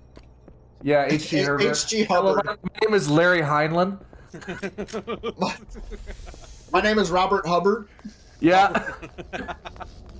Yo, what the hell's an MIR? Oh, fuck. Yeah, that too. What is it called? The thing that'll suck you in if you got a belt on or something? MRI? MRI, yeah. Like, what are they doing with an MRI in here? Hey, man, you can never not have enough magnets. But, I love railguns for a reason. Hell yeah, brother. Get on, Andy. We're going up. Someone did they did a battle of like the Flood versus the Necromorphs, I think. Yeah. I believe it. I want to say the Flood would win because the Flood is able to propagate via spores. Yeah. They can take over living flesh, where Necromorph has to do like dead. Yeah, okay, they're shooting at us. Yeah. Brother, the Flood get dudes with rocket launchers and can use the rocket launchers. Oh, you get to play That's the least right. fun level in the game after this. Have fun in the fucking library. Oh, fuck you. Don't remind me of the library. And also, the Flood, like, they have some intelligence behind them, where the Necromorphs, they kind of do, but it's more eldritch. It's like, imagine if the Zerg were made by Nurgle. Pretty much. See, I think the Zerg are cooler than the fucking than the fucking Dead Space Necromorphs. Well, you know what the Necromorph's ultimate form is, right? Yeah, the twin moons thing. Yeah. Yeah, the brother. I mean, the Zerg are something entirely different. You know, they're essentially like biological evolution run amok. I have a theory. I have a theory that the death of the dinosaurs was a necrophage, and the moon was almost complete, and something happened to stop it. Like that, I bet the dark side of the moon has some weird shapes on it that like would indicate that it was like a brother moon that's incomplete, like the one on the last planet in Dead Space 3, I think. There is no dark side of the moon. I don't know, man. I think it's a good album. It's not yeah, fake. they can see it on. It's visible on other planets. Not other. God damn it! I mean, it is visible on other planets, but there is no dark side I mean, of the like moon. other sides of the planet, like they see other sides. Like we. The moon we is tidally have one locked. There is side- one face that faces the Earth, but like the moon has night and day. Yeah, yeah. Because Well, I mean, it's it's tidally like, locked, the moon has a 24-hour day-night cycle. There is no dark side. There's a far side, but we know what's on the far side. well, first of all, It's just more moon. Comics. There's a bunch of fun comics, and that's where the term tagonism comes from. Yeah, Dark Side of the Moon is a misnomer that came from like the golden age of comics when I don't know, fucking Lex Luthor or somebody had a base up there. Maybe it was Magneto. I forget. You know who's on the dark side of the moon? Keith Moon. Pink Floyd. Yeah, Pink Floyd and Keith Moon are over there. Yeah. They're making the next album. Yeah, exactly. Get the fuck out of Pink Floyd. Yeah. But I know one of your guys basically lived a hermit life after breaking his brain with acid, but still. Oh yeah, that was Sid Barrett's. It's such a sad fucking thing. It really is. It's just like the '70s fried so many people's minds. Yeah. Or the '60s. I think it was a certain substance used during the 70s that fried people's minds. I think yes, it absolutely was. It's like that literally is kind of like the secret sauce behind the Manson family. Because it's like you can't do LSD every day for a month straight. Because that will fuck your brain up. Did they ever show what the flood does to the hunters? Because it's always usually humans or You'll find out. or they that was one of the parts that I like loved seeing in Halo 3 was like you get to see like a human get infected and turn into a flood combat form in front of your eyes. Yeah, in like active time. Like when I saw that in game, I was just like, oh fuck yeah, they finally put that in there because it's like you never get to see them change before that. I don't think, unless it's like a dead body they reanimate. But I remember they did that in Dead Space 2, like right at the beginning, the guy's talking to you, and all of a sudden, yeah, just the first jump scare of the game, he just gets like attacked. You know, by that thing and turns. you know what I think. You know what I think being a simulated probably feels like? It's like a blister going throughout your entire body. Oh, I believe it. Like a hot, fresh blister, and it's just your whole body, and it just burns and stings like hell. I don't like that. Why the fuck would you say that? That's why I hate The Thing. Like, The Thing is like my worst nightmare. Like, Well, the thing is like an entirely different thing. Pun intended. He said the thing. He said the That's the title of the movie. Oh shit. But like, the whole idea behind the thing is it's Alien? Not being able to trust those humanity. It's kind of like I think it's supposed to be like an Yeah. If I'm honest, because it's based off of What? No, couldn't possibly. I know, right? War too. Yeah. Yeah. It's very much like a psychological like thing of paranoia. It's like how can you trust people when you don't know if they're still people? Yeah. It couldn't possibly be me. But still, feeling that shit crawling through your Oh no, it would cellular fucking be structure. miserable. That was like one of the things about like the new prequel. One of Or, the, like, the things. I know, I keep saying it. I'm just like, God damn it. But the whole thing about the God damn it, I can't keep saying words. Okay, with the prequel they made, which I'm not a fan of that because basically they fucked over the entire practical effects team that made practical effects for that actually looked good. Oh yeah, that was and yeah. That's the thing. Like they came to our school, or when I was in college, they had a Comic-Con. Oh, this is the scene where it's the Jackals and the Marines together. Yeah, it's like on right top here. of this. Yeah. Oh, they got shotguns too. Uh-oh. But yeah, the guy that was in charge of that studio was like one of the speakers that came for the Comic-Con my school had, and he was talking about that, how like they basically got ghosted by the studio after they made all the practical effects, and then they went to like opening the opening show and just found out it was just all replaced. Oof. Which is so sad, because honestly, that's part of the thing that makes the original thing great. God damn it, I did it again. Oh, he said it again. I can't You need say to replace words. Sting with that movie. With the, Okay, about the original movie, part of of what makes it so good is the practical effects they have in that, because it looks so real because it is. Yeah. that's what I love about practical legendary. effects. And it's not to say you can't have CGI. I think the best of honestly is the blend of the two, because you can really accent one with the other. You gotta be smart about it. Yeah. Have you seen Into the Mouth of Madness with I don't know his name, but the guy that did Jurassic Park or was in Jurassic Park? Oh yeah. Oh fuck. What's his name? He was in the run for James Bond for a bit, actually. But no shit. Yeah. There's one scene where he's in like this like elder alien hallway, and he's being chased by like a horde of these, you know, Leviathan creatures, and you only see them for a split second. You have to imagine that like probably $1 million went into these suits, and you only see this group of creatures in like 1 or 2 frames for a second, and it's just so. It's so great because, like, when you get to see the stills and see them up close, they're really well designed. Like, NC Silicon Soul's right. Sam Neill. Yeah. He's been in all kinds of stuff. He's one of those actors with a very impressive resume. He was in the Event Horizon. Yeah, he was. Eyes where we're going. He was, yeah. Oh, that's Samuel. Okay. Oh yeah, he's been in a lot. He's very good.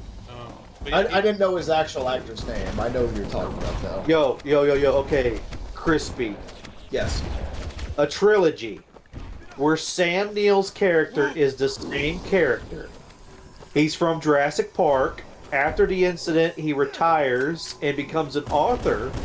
He goes to the Mall of Madness, and he retires from that, becomes an astronaut, and gets onto the Event Horizon program, and that's where his story ends, is on that ship. He just finally goes mad from all the shit he's going through.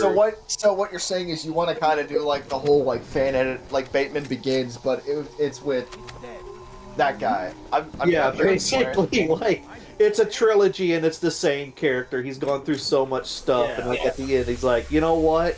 Cutscene. I am the monitor of Installation 04. You fucking piece of shit light bulb. Someone has released the flood. My function is to prevent it from leaving this installation, but I require your assistance. Come, this way. Everyone's favorite character. Okay. I wanted to do a picture. It's like when you're young and you first meet this character, and it's like a smiley face. It's like when you play the game again and you meet this character, and you're all mad. Master Chief could have solved so many problems if he would have just shot him in the face right then and there. Like so many problems. I don't know. Does he? Oh, look, crystal technology. Yeah. It's Warpstone. Someone start playing the Final Fantasy intro. I was gonna do that. We must collect the index before we can activate the installation. And he's fucking singing. Welcome to Cock and Bomb Towards the Lip. Well, he's singing because he knows the hell you're about to go through. For those of you who have never played this is the worst level in the game by far. Absolutely. Welcome to the Oh god, library. it's them. You will slam fire your shotgun into emptiness in this level for sure. Oh, this fucking spore carrier! Also, No! Where did my shotgun go? Yeah, they took it. You teleported my shotgun out of my hand. You freaking. That is evil. That is so evil. That's like, imagine in Star Trek, like, you're in the away team, and when you teleport home, the guy that runs the teleporter hates your ass, so he, like, makes it where your phaser is, like, disruptive or something. Imagine that. That's just not nice. Oh, God. What if that's it? No, seriously, what if that's it? What if, in G1 Star Trek, that's why the red shirts always die, because the teleporter guy hates red shirts, and he, like, fucks with their, like, armor and shit or something like that. Hey, teleport, transport! Transport? Oh, that was such a good bit. That was such a good fucking bit. I love that. That was a good bit. I said that 4 times. Oh, God. Just keep running. I didn't talk about. I forgot they have the fucking shotgun float. Oh, the best kind. Actually, no, they're the second best kind. The best kind is the ones that get the fucking rocket launchers. Oh, yeah. You're a zombie, you can't have a rocket, you can't have a shotgun. Dude, this is the point where I wish I could pull up my buddy who did attempt to speedrun this game and primarily only focused on this level. This is the point where it really makes you wish they would have included the flamethrower. Yes! Oh my god, if they had brought this back would have in time. been a level for it. This would have been an incredible level for it. Up. Oh no. If only you had an incendiary weapon of some kind to just deal with the flood. Or even just the fucking flame grenades available.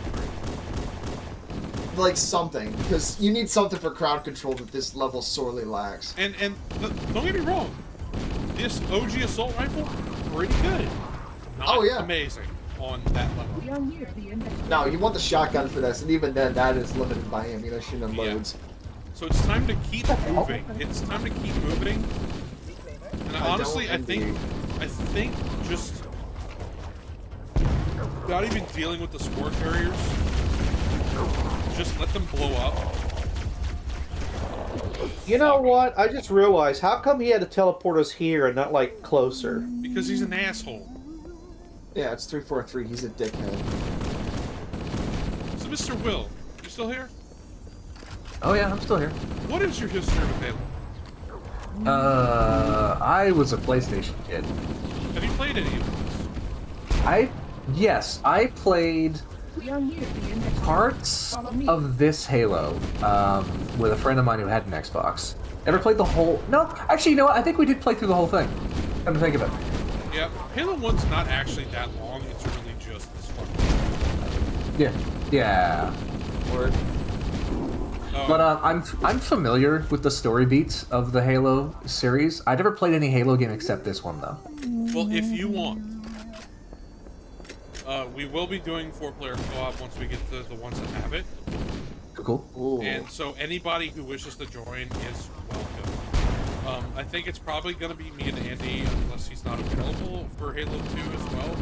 Either way, if we can get a rotating group of the boys, or at least a consistent one, I don't care, so we can do 4-player fucking co-op, I think that would be the shit. I would be down for that. Talk to me later about that. Will do. It will be. It won't be until 3, just so you know. Yeah. So we'll have to get Yeah. to the second game. Which is fine. Right. I got a shotgun. Thank you. Yes, Andy. We're gonna have to. If you ever played Dark Souls, we're not greedy. Can't be greedy. We're gonna have to play this slow. Helldiver it. Yeah, we're gonna. John Helldiver. John Hell. I mean, now that the crossover is official. Oh, you know what? You're absolutely correct. It is. Did you fucking see they put the Sardaukar armor in Helldivers? I did not. I did. I want that bundle, and also it's pretty telling that that is the bundle that gets the AK-47 looking rifle. Yeah. Oh, give me that fucking shotgun now. Give me that fucking shotgun now. You need that. You need that. This is Back the up, level Andy. you want a shotgun. This is the level. No, this is the level that like you will not survive if you do not have a shotgun. Or you're gonna have a horrible time through the level if you don't have a shotgun anyway. Alright. Because the last time I played through this level, I was slow firing that thing. Right. it's funny because all the guns in this game are fucking weird, and it still doesn't help you even think you aim that much. I will say the little ones, you don't actually have. You can like punch one, and sometimes they'll blow each other up. Like, right. You're entirely correct. Well, it's primarily because they're the hive killer, right? Like, this guy's like minding his own business. He's like, wait, what happened? all right, let's move forward. Field above us contains the index. We must get up there. It's really the ranged ones that I believe are the worst. Like, they're the absolute worst. Andy, you're going the wrong way.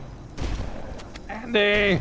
There are no wrong ways in life. There are no wrong ways in life. There are no wrong ways in life. Andy, you alright? No, my teacher lied to me. She lied to me about this. She lied to me about not having calculators in our clothes. I mean, I think all of our teachers lied to us about that particular. Ah, shit! Andy, you killed me. No, Rip. you killed me Why by did you standing in do front that? of me. Fucking rip. Short controlled bursts, you say, volley? You know? Short controlled turds, more like. Uh-oh. There's an emu. Uh-oh. There's an Yep. emo. They have the little birds hidden around the levels. Spring up.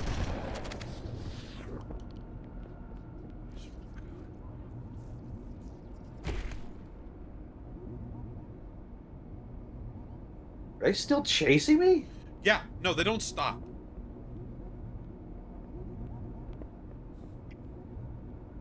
Well, this is a. Oh, here we go. All right, we're back. Let's go. Sorry, SuperChief. It happens. It happens. You know there's a Minecraft mod that has the flood in it? Why though? Why would you do that? Of course there is. Oh yeah, Well- no, it's not surprising, but yeah. There's a mod I've been playing called Scrape and Run, and it's very, very hard. It has a progressive, like, infection rate. And I don't think you're even meant to win, because they've got monsters in there that come out that are so powerful that, like, they one-shot you when you're in the best armor. You dead, Andy? Yes. Alright. Rip. Fuck. Did they at least put, like, a quick save or something? Like, if we both die, we're not going to have to start the whole... Don't laugh like that. It's too late, Andy. That's questions you don't want to hear the answers to. It is. You best start believing in cock and ball torture. You're in one. Oh, fuck. Hell yeah. We got the pistol now. Goddamn, you blew him away. God, Oh, fuck you, Guilty Spark. You piece of shit. He is. So is he insane? Is the story like he's gone insane from the isolation? I mean, I think that is kind of part of it. I think At that least is insinuated. rampancy is a thing, even with Forerunner AI. It just takes them a lot longer versus human AI. But that's also because human smart AI are basically grafted from people's brains. Right. They're modeled off a real human brain. Yeah. Exactly. Not to sound like a massively autistic Halo nerd, but I have 2 encyclopedias based off the game on my bookshelf behind me. Hey man, I think this game of any mainstream shooter is one of the only ones worthy of having fucking. I agree, because I mean that is like Bungie, you know. Bungie. Up even until old Bungie, like they really knew how to write lore for games, and Halo had a lot of really good, fun lore behind it. Which, honestly, it's one of the big inspirations for me doing the stuff that I do now. But yeah, like they really put a lot of thought into this stuff outside of the The games. security doors have sealed automatically. Oh, Well, they had a blueprint to work from. Yeah, but in the game, though, it's cock and ball torture in this level because this is the first door out of 9. Yeah. Yeah. There is a way to grenade jump your way through this. This portal is the first of 10. And these, like, the speedrun tactics on this level alone are interesting because it helps with this level. And this level is just You fucking. brought such ineffective weapons to combat the flood, despite the containment protocols. Despite the containment protocols, what contained Well, protocol? I'm sorry, Guilty Spark. We can't all have fucking hard light swords and shit. We can't literally be the fucking creative. Well, they consume all. That's. Would you lore. be able to That's like insane. turn the temperature up to the station and make it where it's so hot that they just burn up? Like It's a ring world, though. That's the thing. It's not just like a space station. It's an entire world in a ring. well, But aren't they it's not a supposed to, true like? ring world. It's more accurately called an orbital ring. Yeah, it's an onion ring. But it like the biosphere of the installation is like artificially controlled. So I mean, you could, I guess. Yeah, theoretically. Yeah, it kept shotgun. You can see how the body I got these. genetically structured. And they're such fucking assholes. So. What's up? What's up? What? No, nothing. Nothing. No. I was about to ask a question, but it's spoilery. Is there any way to phrase it to not be spoiler? Not really. No. No. Understood. Fair enough. It could be like that. I mean, I was like, hey, wait a minute. What and then I realized I can't ask that I question. feel like it's redundant to ask this, but are we spoiling this game for people? I mean, hey, listen, it is their free will to keep watching this. It's me, free will. Like, Exactly. I realize that it's definitely been a bias on my part just because I'm me being an old fuck, but I definitely feel like it would be surprised to me if anyone watching the stream doesn't know more of Halo. But also, again, that is a bias, so I'm sure there's at least like several people that don't know the lore of this game. The younger the people are, the less they will know. Halo's essentially a zombie series for this fucking world. This installation's research facilities are Like, yeah, there is a new game. Ish. God, Halo Infinite was I hate it more than 5 only because it's so close. I mean, that's the thing. It's like they changed the art style to more mimic what was good about the original Halo games, or at least Halo Reach, but they didn't grasp everything else that made those games fun. Especially the part, like, all I did with that is I played, like, the multiplayer, and it was not Halo. It was not Halo in the slightest. It was, like, Call of Duty, like, fast-paced shit that was, like, definitely, like, more for, like, an esports crowd. And you know what the most infuriating part about all that was? Is the fact that they monetized features of that game that used to be just customizable free stuff. Like, you can't just color your character in Halo Infinite. You have to buy a color scheme for it. Yes. Like, that is so insulting that they did something like that. Oh no, it's terrible. The only thing that softened it for me was that it is still somehow. I know I said I hate Infinite more than 5, but I only hate it because 5 was so bad I didn't give a fuck anymore. That's what I heard. I didn't play 5. I Oh played 4. I played everything up to 4. 5 remake it. If you thought Halo Infinite was too Call of Duty and fast-paced and crazy, oh man, that's my brother in Christ, Halo 5 was a mess. It was a fucking mess from beginning to end. I beat the whole campaign when it came out, and oh wow, yeah, it was. I don't know how to put it. It's the only one not available on PC.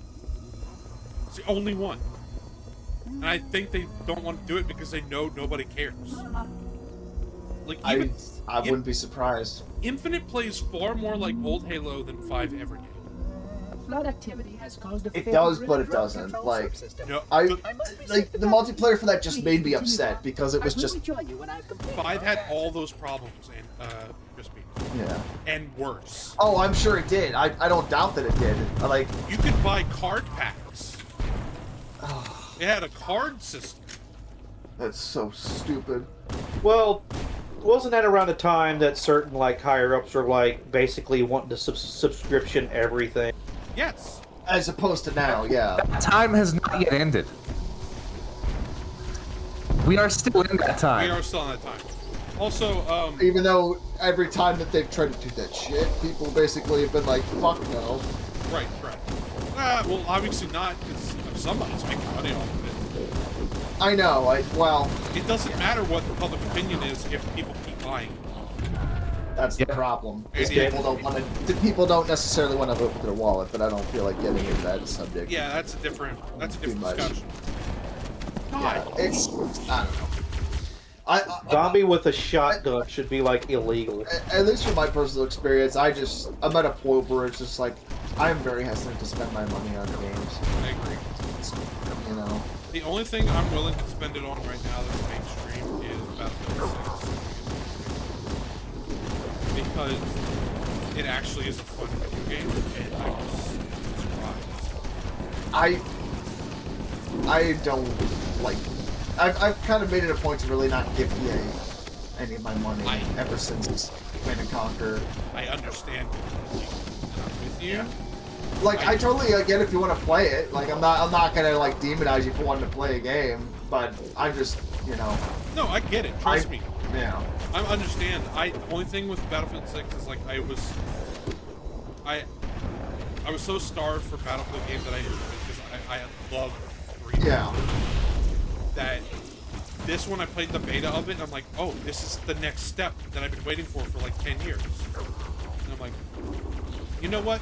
I don't like giving EA my money, but I'm willing to do this. I just didn't pre-order it. All right, guys, I gotta run. I think Thank you, Will, for showing up. I appreciate it. Oh, thank you for the invitation. Talk to me later about the thing, Chief. Absolutely. Absolutely. All right. Take care, everybody. Peace out. Be nice, chat. I want to say the last thing the last 2 times I've actually given EA money, it was just stuff that was on sale, which was like getting the entire Mass Effect trilogy for like $5, and then getting the Command and Conquer remastered when that came out, or like the not the remastered, like the series. Yeah, I know. I got a bunch. The free yeah, which is like I didn't. I did that. I see. Command and Conquer was like my RTS game growing up, besides like the Star Wars Age of Empires clone, because that was the shit. Right. But, I loved Generals, and then I loved Tiberian Sun. Although I will say Tiberian Sun Klein is definitely the way to go versus the Anniversary version, because they modded it to fix a lot of shit. Interesting. I've never heard of that, and I will need to remember that. Yeah, it's Tib Sun Klein if you want to look it up. But then like for one thing, it makes it so you can play it in like modern resolution. It also fixes a lot of like bugs and stuff, and I guess it also fixes the AI because at least from talking about it with Liz, she was saying about how the AI with the original Tiberian Sun was way more broken than the client, which I will take her word for it, because I've mostly just been playing with the client, because that's honestly the only way I can run the game.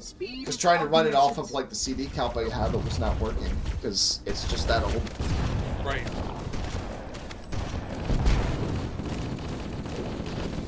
But it like that's definitely, I want to say, my favorite Command and Conquer game. I like 3, but it also has its issues in terms of like gameplay. I've only played a little bit of it. I love the aesthetic. I love the design. That's the thing. Like in terms of aesthetic, it is like so good. Especially also like what they were kind of setting up with it, which they did kind of get away from in 3, but that kind of idea of Tiberium altering like the planet's ecosystem to like an alien environment for. Now, don't get me wrong, I love 3, like Tiberium Wars and Kane's Wrath are great. Like I literally pre-ordered Tiberium Wars a year in advance when that came out, and I love those games. But like as I've gotten older, I've just learned to really like I just from playing them, I just see the kind of like parts of it where I think they kind of get away from in later games, where they just made it too fast-paced in terms for esports, and you kind of miss the strategic base building end of it as much as you did with like Tiberian Sun, because that's one of the things I loved about that, was being able to build like walls and like guard posts. Oh and shit. yeah, that kind of AOE shit where you just. First off, Andy, please protect me.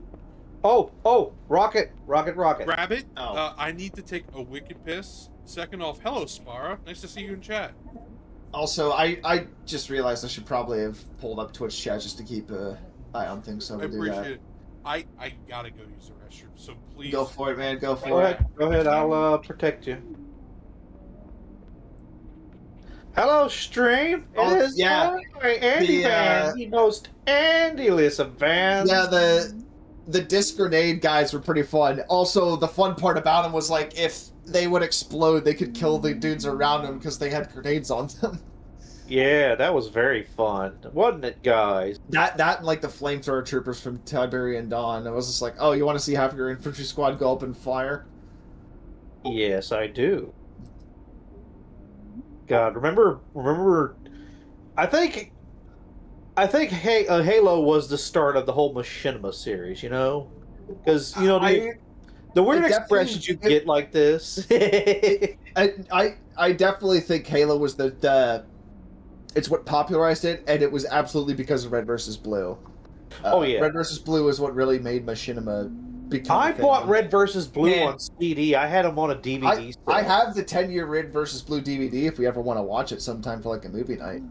But I mean, looking back on that era, it's just wild just to think about like how the Machinima era was, because that was like such a big thing for me growing up with all the Machinima stuff. You know, like Machinima.com and shit, like all those different series, like that's where Freeman's Mind kind of got its start. Yeah. It's a nice rocket launcher you got there. Yeah, it's great, isn't it? You want it? I'm okay, thank you. I'm looking for a shotgun. Andy, give it to the intrusive thoughts. Please don't. I have to take a break from that sometime, Crispy. Fair enough. Listen to that son of a bitch. Just humming a day to like a fucking show tune. Yeah, no, Guilty Spark is a dickhead. I mean, his name is Guilty. Come on, wait. He's not guilty in the slightest bit. He doesn't feel it. He's like Lamau XD. He's guilty in the absolute sense. Yeah, he's like 343 OJ Simpson. That's what they should rename him as.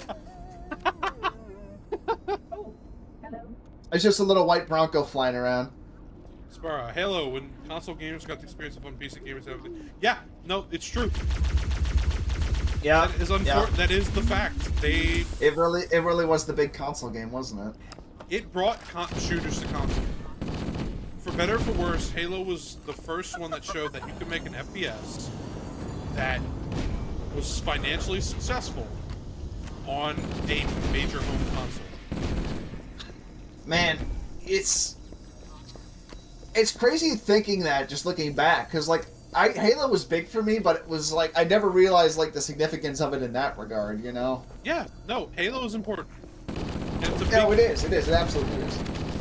As is Half-Life. I mean, I still remember when I got introduced to Half-Life because my cousins brought over like a demo disc of Opposing Force, and that's like eventually I ended up playing Half-Life years later, but man, like Half-Life was just one of those shooters that I just love, and I love what they did with Black Mesa in terms of doing a remake of it. Yeah. Rooster, on PC, Halo CE was just another FPS, at least for me. Well, yeah. To be perfectly fair, Halo 1 is special. I love Halo CE, and it's a very important game, and I think it still holds up very well. Compared to Halo 2, 3, and Reach, they get clear. that, yeah, I think they improve pretty clearly, especially campaign-wise. But yeah, on PC, like, it was nothing. Learn back here, learn back here, learn back here. Yeah, that's a good idea. Go. Oh, hell yeah. Yeah, you absolutely enjoyed the first half. That is fair. The second half of Halo CE kind of drags a bit. Though I do like the final mission. Quite a lot. The mall, it's a great mission.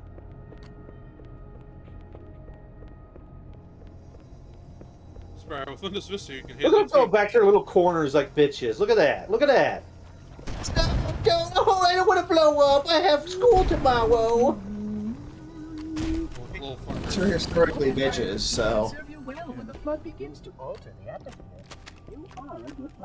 But like Halo could have been so much bigger at the time. Do you guys remember Mag?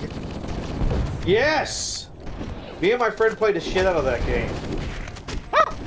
That was a pretty wild one. I never played it myself, but just like that concept of being like 250 people in a single match was just wild. Yeah, that is insane. That was like the big appeal of it. I mean, it was literally, MAG was short for Massive Action Game, but it was like 250 people, I think, in a match. That was just fucking wild. That's the appeal to me. That was the appeal to me when I first started playing at Site 2, like in high school. See, I played at Site 2, but I just never got into it just because it was... Yeah. You know we have grenades. Oh, there you go. Shogo Mobile Armor Division. I've seen the box art for it. From the creators of Fear. Which is still wild to me that the guys that made Fear made that game. I mean, let's just look at... I mean, I love Big Mech. I love mech game. Oh, same. I love mechs. I would love Titanfall 3 was going to be a thing, but sadly... Oh, yeah. Ah! Oh, you fucking dicks. I'm sorry. Titanfall 3 is unfortunately not going to happen. To be honest with you, I don't trust EA anyways. No, I don't trust EA with anything. It's like, I would never want them to make a new Command & Conquer, which is fine, because apparently a lot of other studios are just picking up the slack. I mean, I have Tempest Rising, and now there's Dying Breed apparently that's coming out, and then we got Dwarf to look forward to. People are trying. Which that one, Dwarf, I am really looking forward to that being a thing, because it looks very promising. I've heard of Dwarf, but I haven't seen any gameplay. If you look up their YouTube page, they at least show like gameplay build of stuff, you know. That is it's a very long-term project, but you know what, like, I hope that those guys can take all the time they need. I hope they get the support that they do. You know, because it looks like a really promising project.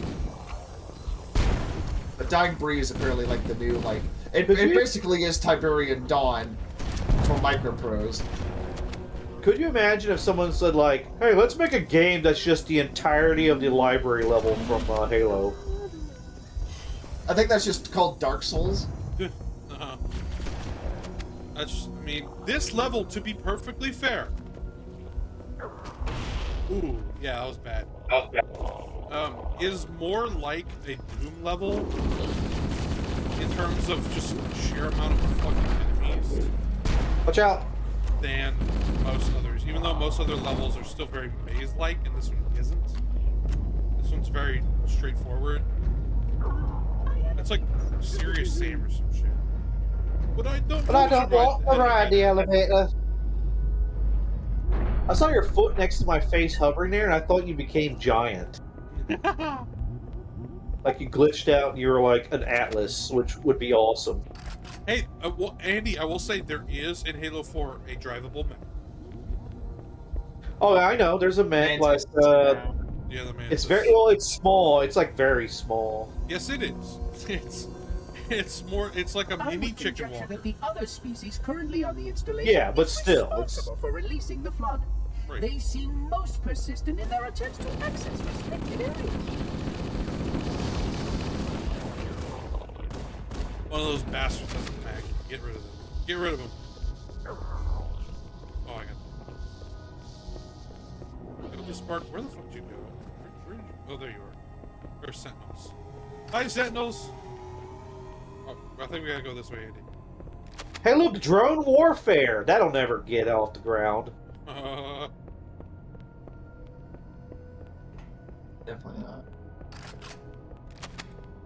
Yeah, there's some more. You know what would have been like? Imagine you go in here and the whole thing gets off, and like Guilty Spark's like, oh, better, oh. I'll run back. All right. Imagine instead of the little drones, like just a nanite swarm. Just a cloud of nanites that go through and just start tearing apart everything on a molecular level. Nanomachines, son. That'll take care of it. Why we Grey Goop in this shit? My sister explained a Grey Goo to me when I was a kid. That horrified me. It is horrifying. That happens in the beginning of the Deus thing, Ex but Invisible. It's like the robot version of the Thing, if you think about it. It really is. Except it's going to just take over the world. It's the...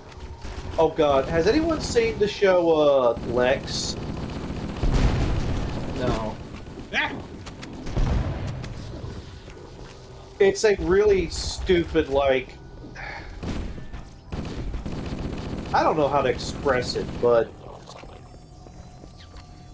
Like, imagine Red Dwarf, maybe written by the Monty Python crew, but they have a more adult... No, now that you mention it, I do remember either you or it was Spara that was... Spara, yeah, we were both, yes. I definitely feel like a Spara thing, because like I've said, Spara is Deckard Cain, but with more cigars and swearing. Let me tell you the story. Yeah, so Lex is... It's sci-fi weirdness. Anyway, Andy, no! There's a season series where a guy makes... They're kind of like... He makes a replicating army, but basically it's a floating head with a single arm. And they tear stuff up and make more floating heads and arms, to the point where they destroy an entire universe by converting it into floating heads with arms. Yeah, that and is a great movement. Stupid. Well, what they do to destroy the universe is they make all the floating head with arms go into one spot in the universe that the absolutely massive amount of mass would literally cause another Big Bang event. And then they went to another universe, which is our universe, which they call the Dark Universe. Like, it's like, are we sure we want to go to the Dark Universe? Even though their universe is just hell. That is a wild concept. Well, I stopped watching it when they started introducing the robotic carrots that implant themselves into you from below and take over your body. Yeah, I don't want to think about that. Thank you. Yeah, I stopped watching it because I was like, no, I'm done with this. That's a bit bonkers. There's imaginative and then there's stupid. Oh, I got plasma grenaded. That sucks. All right, Andy, it's all to you. Hold out. There's a health pack. Yeah, you got it.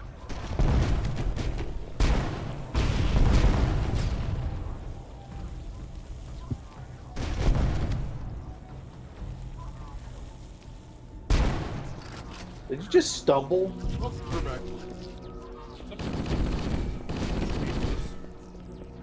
Like, sometimes they just fall over. Like, oh, Yeah, they fall God, over. I fell over.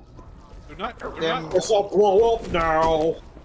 they're not Them elegant. Protoss need to spawn more overlords. Wait, whoa. Well, we were saying this earlier that the Flood are kind of like if the Zerg were made by Nurgle. A little bit, yeah. Also, apparently, the Protoss were supposed to be robots originally, at least from what I saw on the Run Wiki. There's a lot. I mean, let's be fair here. Pretty much everything Warcraft was originally going to be Warhammer. Or vice versa. Like, I'm pretty convinced that Warcraft and both StarCraft started out as Warhammer Fantasy and Warhammer 40k projects, but they couldn't get a license. I'm just gonna say this much. I think Terran Marine armor looks better than Space Marine armor. Yeah, I said it. Fucking come at me, bitch. Honestly, I'm kind of with you. As a sci-fi looking armor, kind of there. Like, especially in StarCraft 2, I think the Terran Marine armor, as big and goofy as it looks, I love the look of that. Oh, it looks fantastic. It looks fantastic. Yeah. No, I Well, the love funny thing about the Space Marine armor is that their helmets look like they're just angry, like and now they're trying to get away with it, make it more knight looking. Yeah, which it was just funny because originally it was like the beaky helmets. Oh, I love the beaky helmets. Yeah, those looked fun. Like they should have just leaned into that sort of angle. Well, that's what the orcs used to call Space Marines back in the day, were beakies. Like, oh, the beakies! The installation was... Meanwhile, the StarCraft Marines are just like space astronaut. It's like Buzz Lightyear as a space marine. I love that the Terrans are all a bunch of cowboys. That's the fun thing. It's like they made the Terran space rednecks. It's like Appalachia colonized space. Terran Confederacy. Like, it's about damn time. Oh, Yeah, you don't want to talk about that, but I think that was on purpose. I'm pretty sure that was on fucking purpose. what the hell? Where's my shotgun? Because it did. Oh, that's a Zergling, Lester. Yes, I will say that the Gauss rifles in StarCraft 2 that they have are... I want one. Which Zerglings do you think are most edible? Yes. That is what I would. Isn't it like in canon in StarCraft that they like cook Zerg in like barbecues and stuff? Probably. I love that. Wouldn't that be funny if like it's like, why did the Zerg attack us? And it's like, because you eat us. It's like, wait a minute. I would love if that was the canon reason, because they started like there was like Kentucky Fried Zerg gets opened up, and then like nobody knows where the Zerg comes from, and then it's just like, oh shit. Yeah, it's literally that episode of Futurama where they like open the poppers like chain, and then it's like, oh, you're eating our young. Bro, I can cook a goddamn Zerg any way I want. Make gumbo, etouffee, make some jambalaya. I make Zerg crackling if you want. Shit. Well, remember, dude, I would have Zerg rinds. That sounds like it'd be pretty good. I like to pretend in every sci-fi series there is a Creole brigade that's just a bunch of Appalachian rednecks or Cajun rednecks that, like in the 40K one, they're like they're Imperial Guard, but their Chimera, like half of it has been converted to a still, so they ride on top of it. Oh my god. Honestly, Andy, you just gave me the idea for a XCOM style game, but rather than being like you're like not only are you like getting the aliens tech, like basically by just like looting their pickup truck, but you're also like collecting different alien species to cook and eat for like the barbecue. Like you're just like a bunch of Cajun Creoles in the woods. It's like it's like Red Dawn but in Louisiana. Trust me, I can tell you right now. I was gonna say one of the funny things was like it's like, sir, we got another what is it when you like order from the quartermaster? It's like we got another list of things they want. It's like, do they want ammunition and stuff? It says no, they want red potatoes, corn, and more Zatarans. Nah, bro, it's Tony's, man. It's Tony's. You gotta use Tony's. Well, what they do is they dig a big pit and they throw all the Tyranids or locusts or whatever into the pit and then fill it with water and cook it with their las guns. And then they start pouring like their flavoring in there, and they throw the corns and potato in there too. Bro, you gotta take that sausage, that corn, potatoes, and you gotta fill that some bitch with whatever crap bowl you got. And then whenever it comes out, you put a bunch of fucking Tony Sashers on it. And then, dude, make some Zerg sauce piquant. Hell yeah. Nah, man. Look, the Priya Brigade and the Xenomorph, it's like the regular guys getting beat up, and all of a sudden a Creo guy comes up behind his Xenomorph, snaps his head off, and starts sucking his brains out, and he wipes his mouth. It's like, why isn't it that stuff like burning you? He says, oh man, this is some mild shit. Bad at this point. Bro, hey, man, listen. Creo wouldn't do that. Kunas would. By the way, fun fact: if you ever here and you ever in southern central Louisiana, if you ever want to know what our word for our local rednecks are, we call them Kunas. My dad used to suck the heads of crawdads. I couldn't do it. We don't have crawdads. Not everyone does it. That is kind of a misnomer. We just in Pennsylvania fast food was shooting a deer on the side. Well, especially when I found out what most of that stuff in the head is anyway. It's like, oh no. It's mostly fat. It's mostly fat. It's literally reverse Starship Troopers, where it's like they sucked his brains out.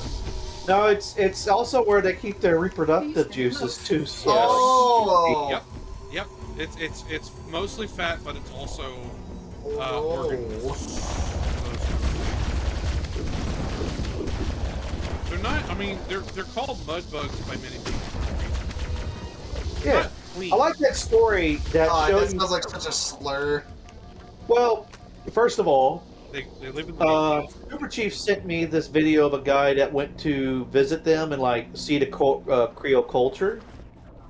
And one of their stories was like, when we came down here from Maine, the lobsters, they followed us, and as they swam, they got smaller and smaller. First, Andy, please stop calling them Creole. It's not Creole. Oh, what am I doing wrong? What's wrong? Creole and Cajun are completely different. Oh. Well, that just shows how ignorant I am. It's okay. It's very common, and I understand most people don't make the difference because it's on surface level. It's like, look, 4th floor, tools, guns, keys to super weapons. Great mission title. But also, it's and close. this is going to probably cause you to stay up at night, Crispin, so I'm sorry, but there is like That's okay, I have basically enough existential dread. there is like basically the closest we can get to an actually self-replicating crawdad species somewhere. Like they keep cloning themselves. You can't plan for the Zerg, General. They're not gonna fit in your nice clean timetable. I don't know exactly where it is, but there's a river where the crawdads are just literally cloning themselves over and over. It's the only way to be sure. It's a damn shame. They're so delicious. They would have gotten away with it. Crawdad tribbles. I don't like. Oh no, God. Crawfish are a unique thing. They are. They are very much akin to lobster, actually. I don't know if they're related. It's shrimp, to be honest. They are. I mean, they're close, right? But I would say they are closer to lobster than shrimp. Yeah, yeah. They have a hard. Their chitinous shell is very hard for their size. And you do have to boil them, and you do have to peel them. But the meat is a lot. Like it looks like mini lobster meat, and I've only had lobster a couple times, and I love it. But crawfish meat's very strong compared to lobster meat. Is very mild, somewhat sweet, and it's an elegant meat. Crawfish is not an elegant shellfish. It is a very much a flavored, dense, little animal that grows in the mud. And what we do down here is between the we grow a lot of rice. It's what you do is when rice is in the off season, you raise crawfish because they eat all the leftovers. Yeah, it's really neat. And so that's how we do it. You grow rice part of the season, and then you grow crawfish in the off season. And hope to God, one or the other is profitable. Well, the fact that the crawdads eat the leftover rice stuff is like it's efficient, actually. Yeah.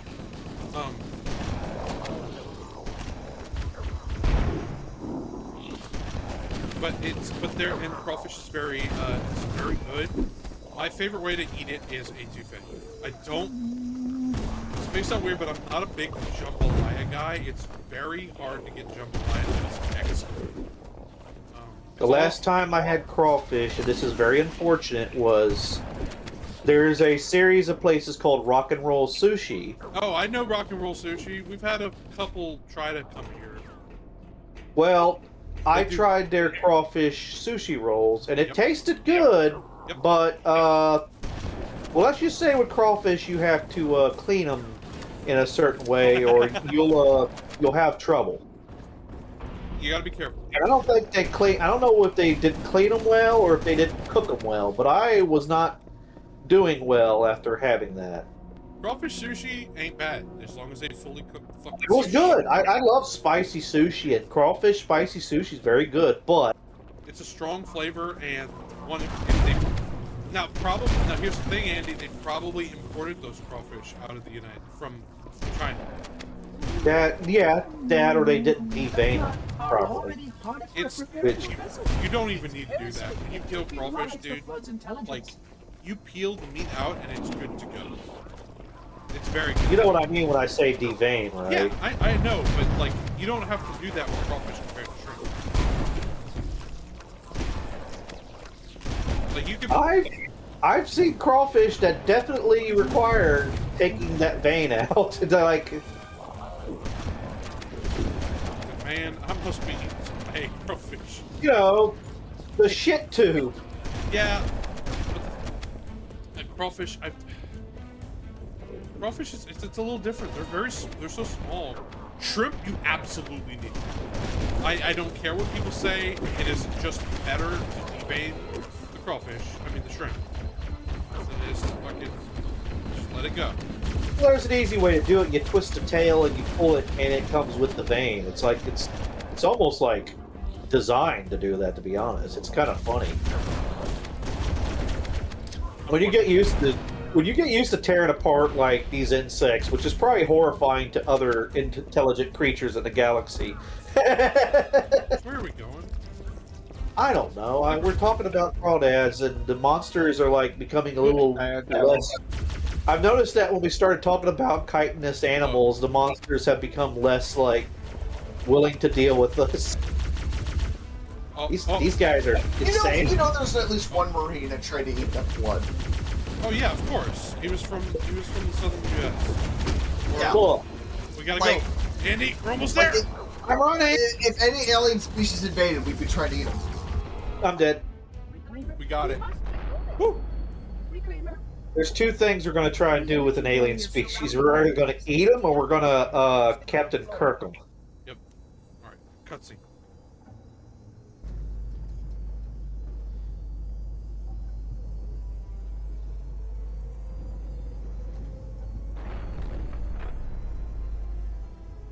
You may now retrieve the index.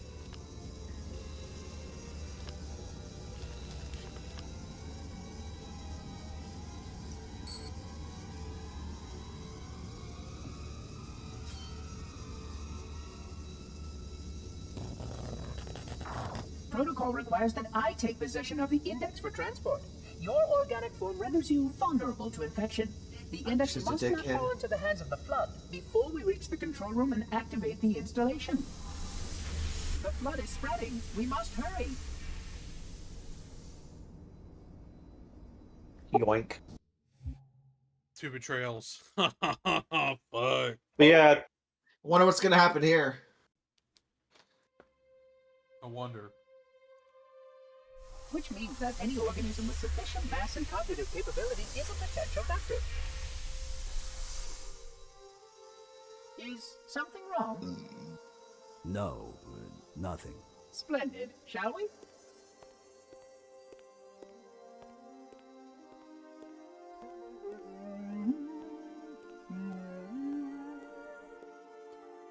Unfortunately, my usefulness to this particular endeavor has come to an end. Protocol does not allow units with my classification to perform a task as important as the reunification of the index with the coma. That final step is reserved for you, Reclaimer.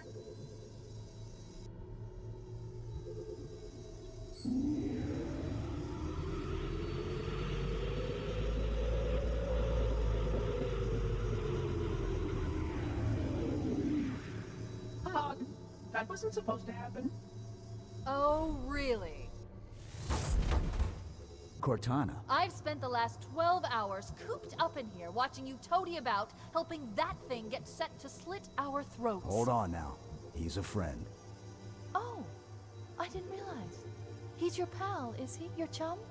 Do you have any idea what that bastard almost made you do? Yes. Activate Halo's defenses and destroy the Flood, which is why we brought the index to the control center. You mean this?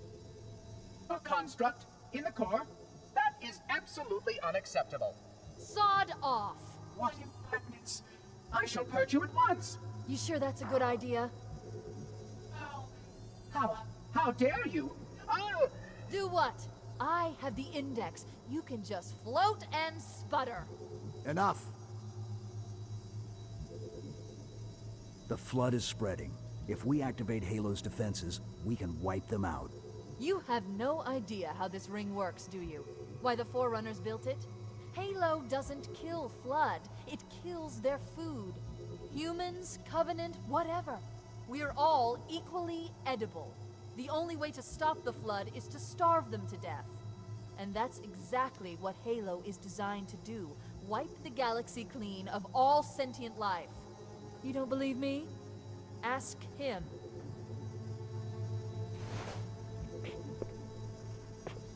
Is it true? More or less. Technically, this installation's pulse has a maximum effective radius of 25,000 light years. But once the others follow suit, this galaxy will be quite devoid of life. Or at least any life with sufficient biomass to sustain the flood. But you already knew that. I mean, how couldn't you? Left out that little detail, did he? We have followed outbreak containment procedure to the letter. You were with me each step of the way as we managed this crisis. Chief, I'm picking up movement. Why would you hesitate to do what you've already done? We need to go. Right now. Last time you asked me, if it were my choice, would I do it? Having had considerable time to ponder your query, my answer has not changed. There is no choice. We must activate the ring. Get us out of here. If you are unwilling to help, I will simply find another. Still, I must have the index. Give your construct to me, or I will be forced to take her from you. That's not going to happen. So be it. Save his head. Dispose of the rest. You son of a bitch! What a dick. He is such an asshole. He is. He's the worst. But then one might ask, and it's a lore question. Hey guys, killed the sparks for these foreigners, right? Yeah. Why did he Can't go let the along with you monitor activate completely Halo. without We question? have to stop him. We have to destroy Halo.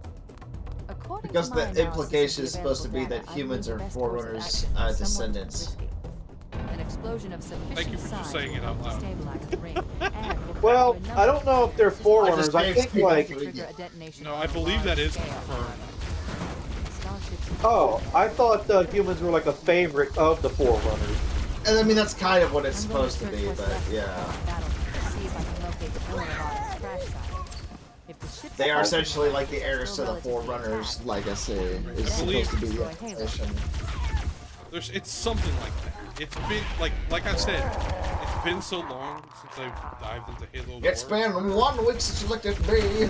Crack your head in the I sand, think I saw like, you know those videos you watch, the one you're talking about? I think I saw one from 4, which basically, it was like a really long one too, that explained what basically like the Forerunners, like some of the Forerunners thought of humans, and that's why they put them on a certain planet so that when the halos went off, like that planet was somewhat unaffected.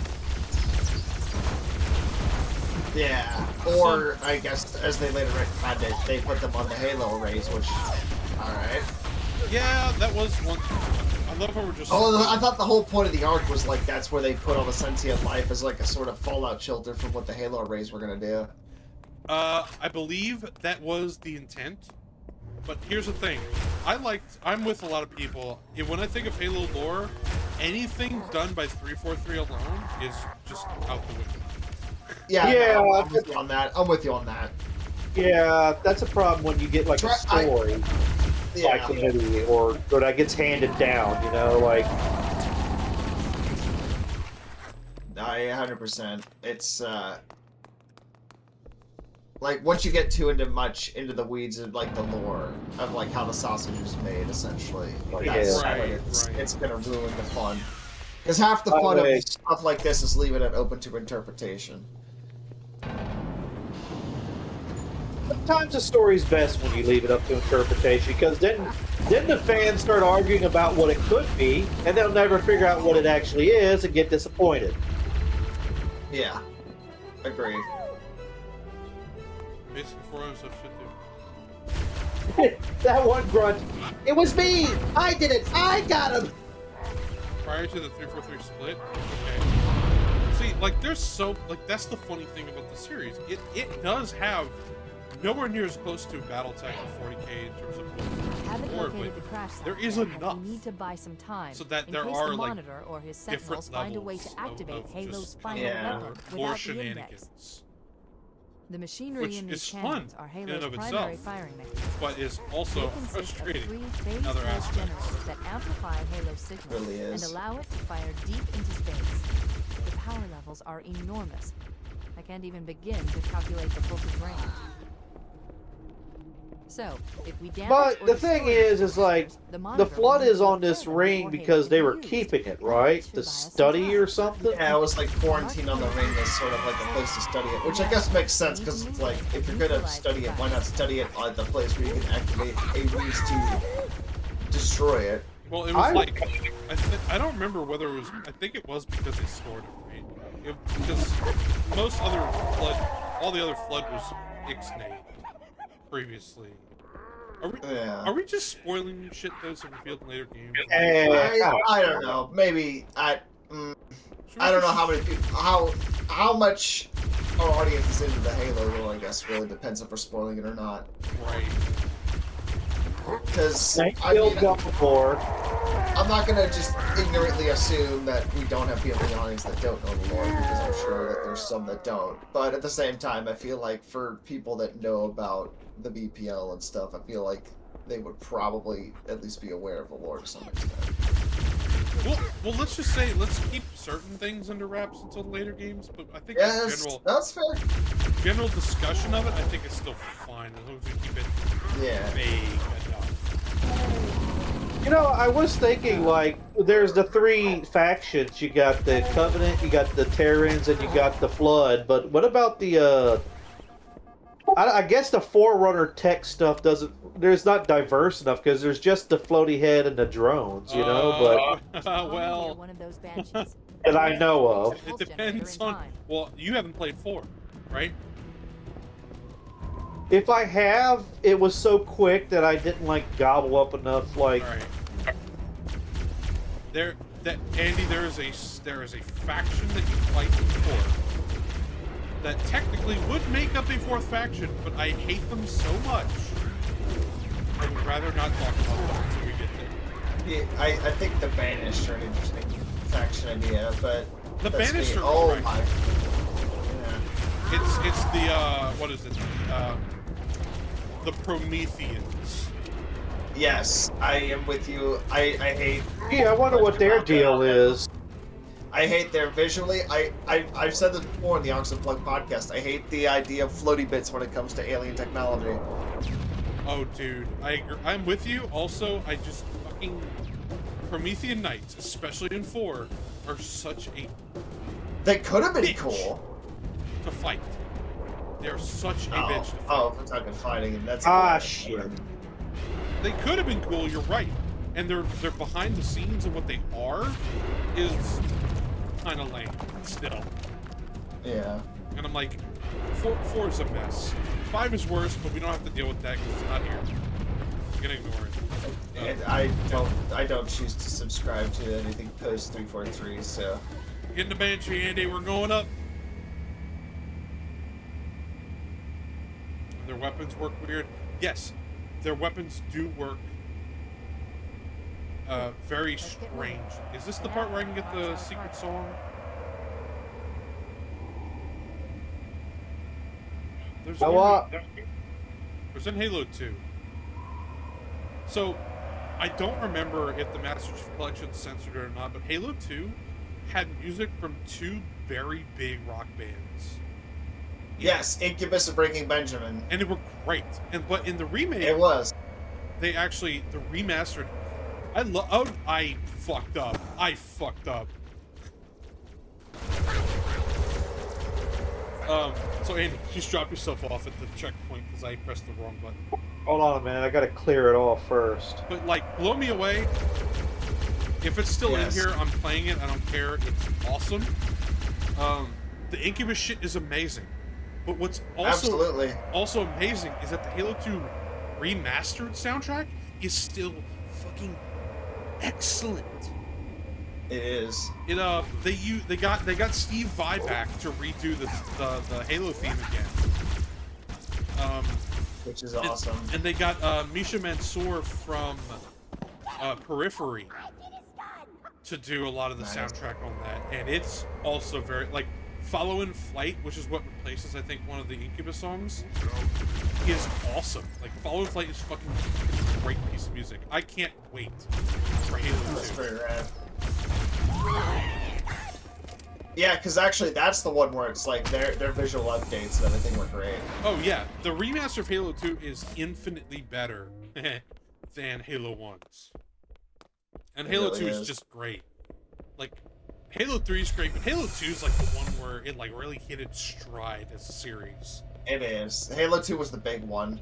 Yeah. For us, especially when it came to like multiplayer with friends, because that was like our big one growing up that we played as multiplayer. We need to interrupt the pulse generator.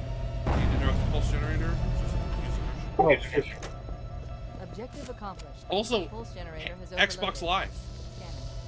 Live Yes. basically started with Halo 2. Well done. And like, so that was a big fucking deal. It really was.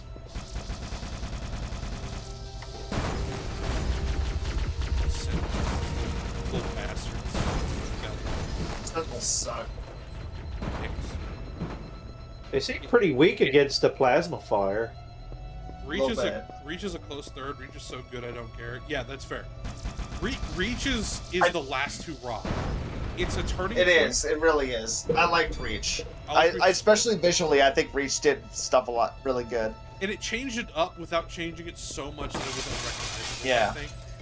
Like Unfortunately, like part of the thing that sucks is that they use a lot of the Reach assets for the remastered Halo 1. Yeah, that was. Which I don't like. Like I still love like the look of all the stuff they did in Reach, but it's just like it doesn't fit with that. You know. ODST is one of those where ODST has problems in the gameplay section, but its atmosphere is so. Oh, it is. Atmosphere is great. Like I love that meme of like the rookie just playing a saxophone. Like that's just like ODST in a nutshell. Yeah. That fucking sax. Like ODST has some problems. I remember having glitch problems playing through the campaign, and some of the gameplay is a little repetitive, but the story's cool. The characters. If any of you like Firefly. Oh yeah. It's Adam Baldwin, Alan Tudyk, and oh, what's his fucking name? Jeremy Renner. Are three of the crew. Like it's a Firefly reunion with Jazz in the Rain. It's so good.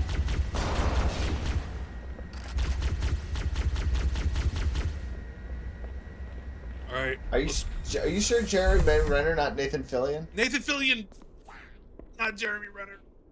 I was gonna say Jeremy Renner. I was like, I mistake them two a lot, even though I know for a fact. For shame. I prefer Nathan Fillion. I think he's way cooler. But it's unfortunate. He's Gunnery Sergeant Buck, and he's awesome. Also, another thing that was amazing about ODST was that one commercial. Yes, the live action one. The one that was super hardcore. Oh yes, I remember. It's so good. Andy, have you seen that? No, I don't think so. Oh my god, I need to show you. Probably I know the exact one you're talking about. After we stop streaming, Andy, we're gonna go and check that out. Yeah, you gotta see that. That's a good trailer. Halo, oh dude, Halo had some of the best, like. It really did. That's why I love that's why I say like that was a game that's deserving of lore. It's just like shit like that. Honestly, Buck and Cade 6 are God, two of my favorite the roles. fact that they said no to a movie directed by Percy Jackson, or not Percy Jackson, Peter. I always fucking. Yeah, we're going Greek up with this bitch. Yeah, the fact that they said no to a movie by Peter Jackson, like post Lord of the Rings, is just insane to me. I'll be honest, Microsoft's weird. And it sounds like it. So successful, and they must be segmented as shit because they're so big.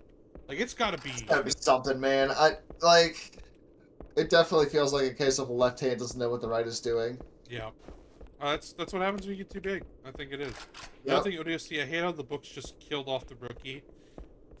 Fuck. Yeah, oh yeah, they did do that, didn't they? It depends if you subscribe post 3.3.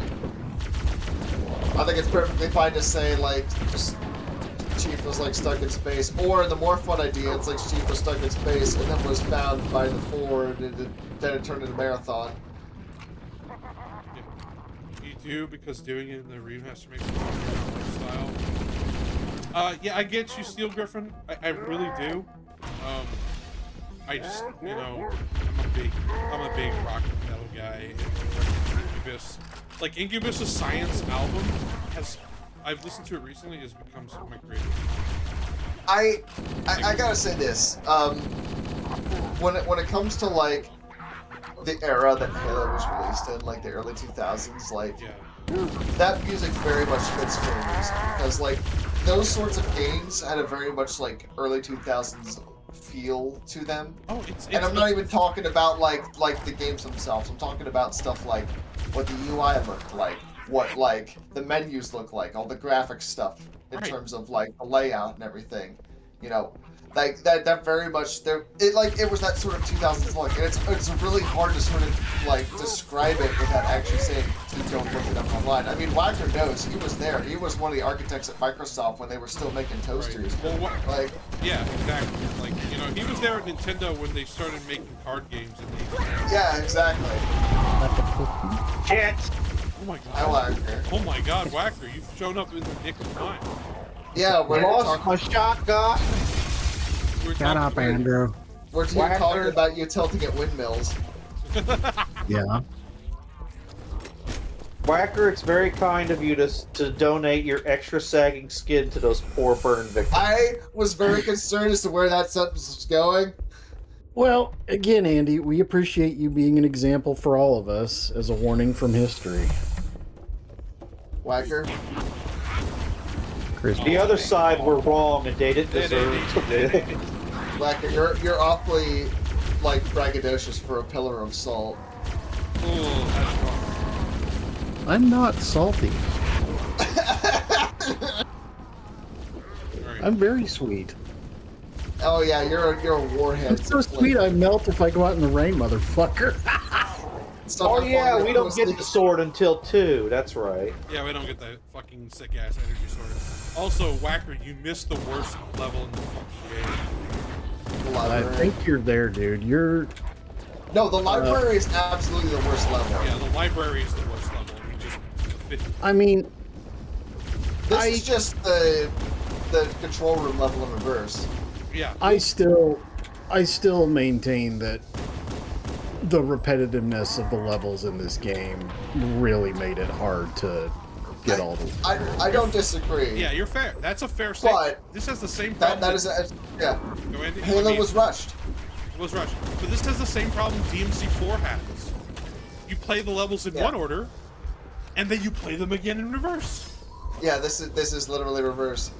Oh my god, I did just realize like the final level of the game is a reverse. Yes. Of the bottom. You play every level twice. Yeah. Except for the library. That's the reason, is because they could only do cock and ball torture once. You know. You said it again, folks. Take a drink. All right. Hold on, I'll be right back for that. Let's see. We have 5 more minutes to see if we can get through this level. I don't think it's happening because Andy, if we when we restart the game next week, we're gonna have to start at the beginning of this level because it's co-op. Yeah, it's co-op, but it's fine. There's not actually that much left of Halo 1, and then we'll just jump straight into Halo 2. So I think we are going to call it tonight on stream. I'll jump right in your face. Yeah. But once we get to Halo 2, things are looking up. Things are looking way up. Because Halo from 2 through Reach, I think it's nothing but it just keeps improving in many ways. Even though Halo 2 is a fucking masterpiece. So thank you all for coming. Thank you Andy, Whacker, Crispy, Mr. Will, and Storm for joining us on the beginning of our it's going to be a good long Halo journey. And once we get it's going to be Halo Palooza. It's going to be Halo Palooza. And once we get to 3 and on, up through 4, it's going to be a 4-player co-op with the boys. And I'm going to kill Whacker with a rocket launcher so much. It's going to be a blast. Mr. Will might be joining us sometimes. Yep. I will. Which is the first one that's got 4-player 3? 3, yeah, it's Halo 3. All right, I will ensure that I have Halo 3 installed by the time that rolls around, and Crispy and I will spend the entire game shooting We will each other. absolutely kill each other. Understood. Crystal clear. All right, everyone. Y'all have a wonderful evening, and stay tuned for more WBPL 76. Super Chief! What? What's up? Super Chief! Super Chief! What's up, Andy? Look!